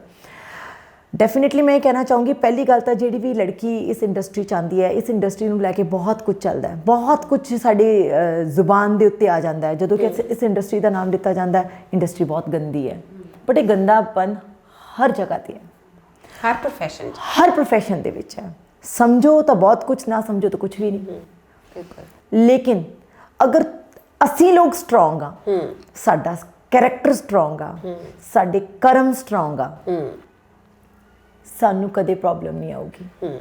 ਅਗਰ ਪ੍ਰੋਬਲਮ ਆਂਦੀ ਹੈ ਤਾਂ ਅਸੀਂ ਉਹਨਾਂ ਦਾ ਸਾਹਮਣਾ ਕਰ ਪਾਵਾਂਗੇ। ਬਿਲਕੁਲ। ਔਰ ਸਾਡੇ ਸਾਹਮਣਾ ਕਰਨ ਦੀ ਹਿੰਮਤ ਹੋਣੀ ਚਾਹੀਦੀ ਹੈ। ਜਿਵੇਂ ਕਿ ਮੈਂ ਤੁਹਾਨੂੰ ਥੋੜੀ ਦੇਰ ਪਹਿਲਾਂ ਕਹਿ ਕੇ ਹਟੀ ਹਾਂ ਕਿ ਜ਼ਿੰਦਗੀ ਸਾਨੂੰ ਬਹੁਤ ਵਾਰ ਹਰਾਉਂਦੀ ਆ, ਪਰ ਜ਼ਿੰਦਗੀ 'ਚ ਹਾਰ ਨਾ ਮੰਨੋ। ਬਿਲਕੁਲ। ਹਾਰ ਮੰਨਣ ਤੇ ਹਾਰ ਹੈ ਨਾ। ਅਗਰ ਅਸੀਂ ਹਾਰ ਨਹੀਂ ਮੰਨਾਂਗੇ ਤਾਂ ਫਿਰ ਸਾਨੂੰ ਜ਼ਿੰਦਗੀ ਨਹੀਂ ਹਰਾ ਪਾਊਗੀ। ਇਸ ਲਈ ਜ਼ਿੰਦਗੀ ਦੇ ਵਿੱਚ ਬੜੇ ਲੋਕ ਤੁਹਾਡੀ, ਅਗਰ ਤੁਸੀਂ ਇੰਡਸਟਰੀ 'ਚ ਬਿਲੋਂਗ ਕਰਦੇ ਹੋ, ਅਗਰ ਇੰਡਸਟਰੀ 'ਚ ਆਪਣਾ ਨਾਮ ਅੱਗੇ ਲੈ ਕੇ ਜਾਣਾ ਚਾਹੁੰਦੇ ਹੋ, ਪਹਿਲੀ ਗੱਲ ਤਾਂ ਆਪਣੇ ਕਰੈਕਟਰ ਨੂੰ ਸਟਰੋਂਗ ਰੱਖੋ। ਇਹ ਸਭ ਤੋਂ ਇੰਪੋਰਟੈਂਟ ਹੈ। ਬਿਲਕੁਲ। ਬਹੁਤ ਲੜਕੀਆਂ ਸ਼ਾਰਟਕਟ ਤਰੀਕਾ ਅਪਣਾਉਣ ਲਈ, ਲਾਈਕ ਯੂ ਨੋ, ਕਿ ਸ਼ਾਰਟਕਟ ਤਰੀਕਾ ਅਪਣਾ ਲਈਏ, ਸਾਨੂੰ ਕੰਮ ਮਿਲ ਜੂਗਾ। ਅਗਰ ਤੁਹਾਡੇ 'ਚ ਟੈਲੈਂਟ ਹੈ, ਤੁਹਾਨੂੰ ਕੰਮ ਆਪੇ ਹੀ ਮਿਲ ਜਾਣਾ। ਸ਼ਾਰਟਕਟ ਤਰੀਕਾ ਅਪਣਾਉਣ ਨਾਲੋਂ ਤੁਸੀਂ ਆਪਣੇ ਟੈਲੈਂਟ ਨੂੰ ਸਭ ਦੇ ਸਾਹਮਣੇ ਰੱਖੋ। ਜੋ ਦਿਖਤਾ ਹੈ ਉਹ ਬਿਕਤਾ ਹੈ। ਜੋ ਤੁਸੀਂ ਆਪਣੇ ਆਪ ਨੂੰ ਐਕਸਪ੍ਰੈਸ ਕਰੋਗੇ ਲੋਕਾਂ ਦੇ ਅੱਗੇ, ਤੁਸੀਂ ਆਪਣੇ ਟੈਲੈਂਟ ਨੂੰ ਦਿਖਾਓਗੇ, ਥੋੜ੍ਹਾ ਔਖਾ। ਫੋਰ ਐਗਜ਼ਾਮਪਲ, ਪਿੱਛੇ ਜਿਹੀ ਮੈਂ ਨਾ ਮੈਨੂੰ ਉਸ ਐਕਟਰ ਦੀ ਮੈਂ ਜੀਵਨੀ ਪੜ੍ਹ ਰਹੀ ਸੀ, ਮੈਨੂੰ ਨਾਮ ਨਹੀਂ ਯਾਦ ਹੈ। ਉਹਦੇ ਵਿੱਚ ਲਿਖਿਆ ਸੀ, ਮੈਂ ਨਾਮ ਨਹੀਂ ਯਾਦ ਆ ਰਿਹਾ ਮੈਨੂੰ। ਪਿੱਛੇ ਜਿਹੇ ਸੱਚ ਉਸ ਐਕਟਰ ਦੀ ਡੈਥ ਵੀ ਹੋ ਗਈ ਹੈ। ਓਹੋ, ਮੈਨੂੰ ਨਾਮ ਨਹੀਂ ਯਾਦ ਆ ਰਿਹਾ। ਵੈਲ, ਉਹਨਾਂ ਦੀ ਜੀਵਨੀ 'ਚ ਇਹ ਲਿਖਿਆ ਹੋਇਆ ਸੀਗਾ ਕਿ ਉਹ ਨਾ ਇਸ ਉਮਰ 'ਚ, ਮਤਲਬ 50 ਈਅਰਸ ਦੀ ਉਮਰ ਦੇ ਵਿੱਚ ਉਹਨਾਂ ਨੂੰ ਆਪਣੀ ਇੰਡਸਟਰੀ 'ਚ ਸਕਸੈਸ ਮਿਲੀ। ਓਕੇ। ਉਹਨਾਂ ਨੂੰ ਉਹ ਕਹਿੰਦੇ ਕਿ ਵੀ ਮੈਂ ਬਹੁਤ ਕੋਸ਼ਿਸ਼ ਕੀਤੀ ਐਜ਼ ਅ ਹੀਰੋ ਇੰਡਸਟਰੀ ਦੇ ਵਿੱਚ ਆਵਾਂ, ਮਤਲਬ ਮੈਨੂੰ as a hero, as a main lead ਮੈਨੂੰ ਫਿਲਮਾਂ ਦੇ ਵਿੱਚ ਲੈਣ। ਲੋਕੀ ਲੈਂਦੇ ਨਹੀਂ ਸੀ ਕਿਉਂਕਿ ਮੇਰਾ ਫੇਸ ਮੇਰਾ ਉਸ ਜਗ੍ਹਾ ਤਾਂ ਨਹੀਂ ਸੀ ਕਿ ਲੋਕੀ ਮੈਨੂੰ ਉਸ ਜਗ੍ਹਾ 'ਤੇ ਮਤਲਬ ਲੈਣ, ਐਜ਼ ਅ ਹੀਰੋ ਲੈਣ, ਰਾਈਟ। ਮਤਲਬ ਆਪਾਂ ਸੋਚਦੇ ਹਾਂ ਆਮਿਰ ਖਾਨ, ਆਪਾਂ ਸੋਚਦੇ ਹਾਂ ਰਿਤਿਕ ਰੋਸ਼ਨ, ਆਪਾਂ ਸੋਚਦੇ ਹਾਂ ਨਾ, ਲਾਈਕ ਇਹ ਲੋਕ ਹੀਰੋ ਸਟਾਫ ਨੇ, ਉਹਨਾਂ ਦਾ ਨਹੀਂ ਸੀ ਲੁੱਕ ਉਸ ਤਰ੍ਹਾਂ ਦਾ, ਉਹਨਾਂ ਨੂੰ ਨਹੀਂ ਮੌਕਾ ਮਿਲਿਆ। ਕਹਿੰਦੇ ਮੈਨੂੰ ਨਾ ਛੋਟਾ ਤੋਂ ਛੋਟਾ ਮੌਕਾ ਮਿਲਦਾ ਸੀ ਨਾ, ਮੈਂ ਉਹਨੂੰ ਹੀ ਬੈਸਟ ਰੋਲ ਵਾਂਗੂ ਨਿਭਾਉਂਦਾ ਸੀ। ਤੁਸੀਂ ਇਹ ਨਾ ਫੀਲ ਕਰੋ ਕਿ ਤੁਹਾਨੂੰ ਕੋਈ ਬੰਦਾ ਕਹਿੰਦਾ ਕੰਪਰੋਮਾਈਜ਼ ਕਰੋ, ਤੁਹਾਨੂੰ ਅਸੀਂ ਫਿਲਮ ਦੇ ਵਿੱਚ ਹੀਰੋਇਨ ਬਣਾ ਦਾਂਗੇ। Why heroine? ਤੁਸੀਂ ਉਸ ਕੰਪਰੋਮਾਈਜ਼ ਨਾਲੋਂ ਤੁਹਾਨੂੰ ਕੋਈ ਛੋਟਾ ਮੌਕਾ ਮਿਲਦਾ, ਉਹਨੂੰ ਤੁਸੀਂ ਐਜ਼ ਅ ਹੀਰੋਇਨ ਨਿਭਾਓ। ਹਾਂ, ਸਹੀ ਗੱਲ। ਆਪਣਾ ਬੈਸਟ ਦਿਓ। ਉਸ ਛੋਟੇ ਜਿਹੇ ਰੋਲ ਤੋਂ ਤੁਸੀਂ ਆਪੇ ਹੀਰੋਇਨ ਬਣ ਜਾਣਾ। ਤੁਹਾਨੂੰ ਕਿਸੇ ਵੀ ਕੰਪਰੋਮਾਈਜ਼ ਦੀ ਲੋੜ ਨਹੀਂ ਹੈ। ਬਿਲਕੁਲ। ਆਪਣੇ ਆਪ ਨੂੰ ਸਟਰੋਂਗ ਰੱਖੋ, ਨੋ ਕੰਪਰੋਮਾਈਜ਼। ਤੁਸੀਂ ਆਪਣੀ ਲਾਈਫ ਦੇ ਖੁਦ ਹੀਰੋ, ਬਸ ਆਪਣੇ ਆਪ ਨੂੰ ਪ੍ਰੂਵ ਕਰਨ ਦੀ ਹਿੰਮਤ ਰੱਖੋ। ਇਹੀ ਮੇਰੀ ਸਭ ਲੜਕੀਆਂ ਲਈ, ਔਰ ਲੜਕਿਆਂ ਲਈ ਵੀ, ਕਿਉਂਕਿ ਲੜਕੇ ਵੀ ਸਫਰ ਕਰ ਰਹੇ ਇੰਡਸਟਰੀ ਦੇ ਵਿੱਚ, not only girls, ਬॉयਜ਼ are also suffering. ਬਿਲਕੁਲ ਬਿਲਕੁਲ। ਤੇ ਇਸ ਲਈ ਇਹ ਮੇਰੀਆਂ ਲਾਈਨਸ ਹੈ ਉਹਨਾਂ ਸਭ ਲਈ। ਸੋ ਇਹ ਸੀ ਸਾਡੇ ਅੱਜ ਦੇ ਪਿਆਰੇ ਜਿਹੇ ਮਹਿਮਾਨ ਪੂਨਮ ਗੁਰੂ। ਤਾਂ ਇਹਨਾਂ ਵਾਂਗੂ ਸਟਰੋਂਗ, ਇਹਨਾਂ ਵਾਂਗੂ ਪਿਆਰੇ ਜਿਹੇ ਬਣੋ, ਐਂਡ ਆਪਣੀ ਕਿਸੇ ਵੀ ਹਾਰ ਨੂੰ ਹਾਰ ਨਹੀਂ ਮੰਨਣਾ, ਤਾਂ ਤੁਸੀਂ ਜ਼ਰੂਰ ਆਪਣੀ ਲਾਈਫ 'ਚ ਕਾਮਯਾਬ ਹੋਵੋਗੇ। ਸੋ ਇਹ ਸੀ ਸਾਡਾ ਅੱਜ ਦਾ ਪ੍ਰੋਗਰਾਮ। ਉਮੀਦ ਹੈ ਤੁਹਾਨੂੰ ਸਾਰਿਆਂ ਨੂੰ ਬਹੁਤ ਪਸੰਦ ਆਇਆ ਹੋਵੇਗਾ। ਸਤਿ ਸ਼੍ਰੀ ਅਕਾਲ।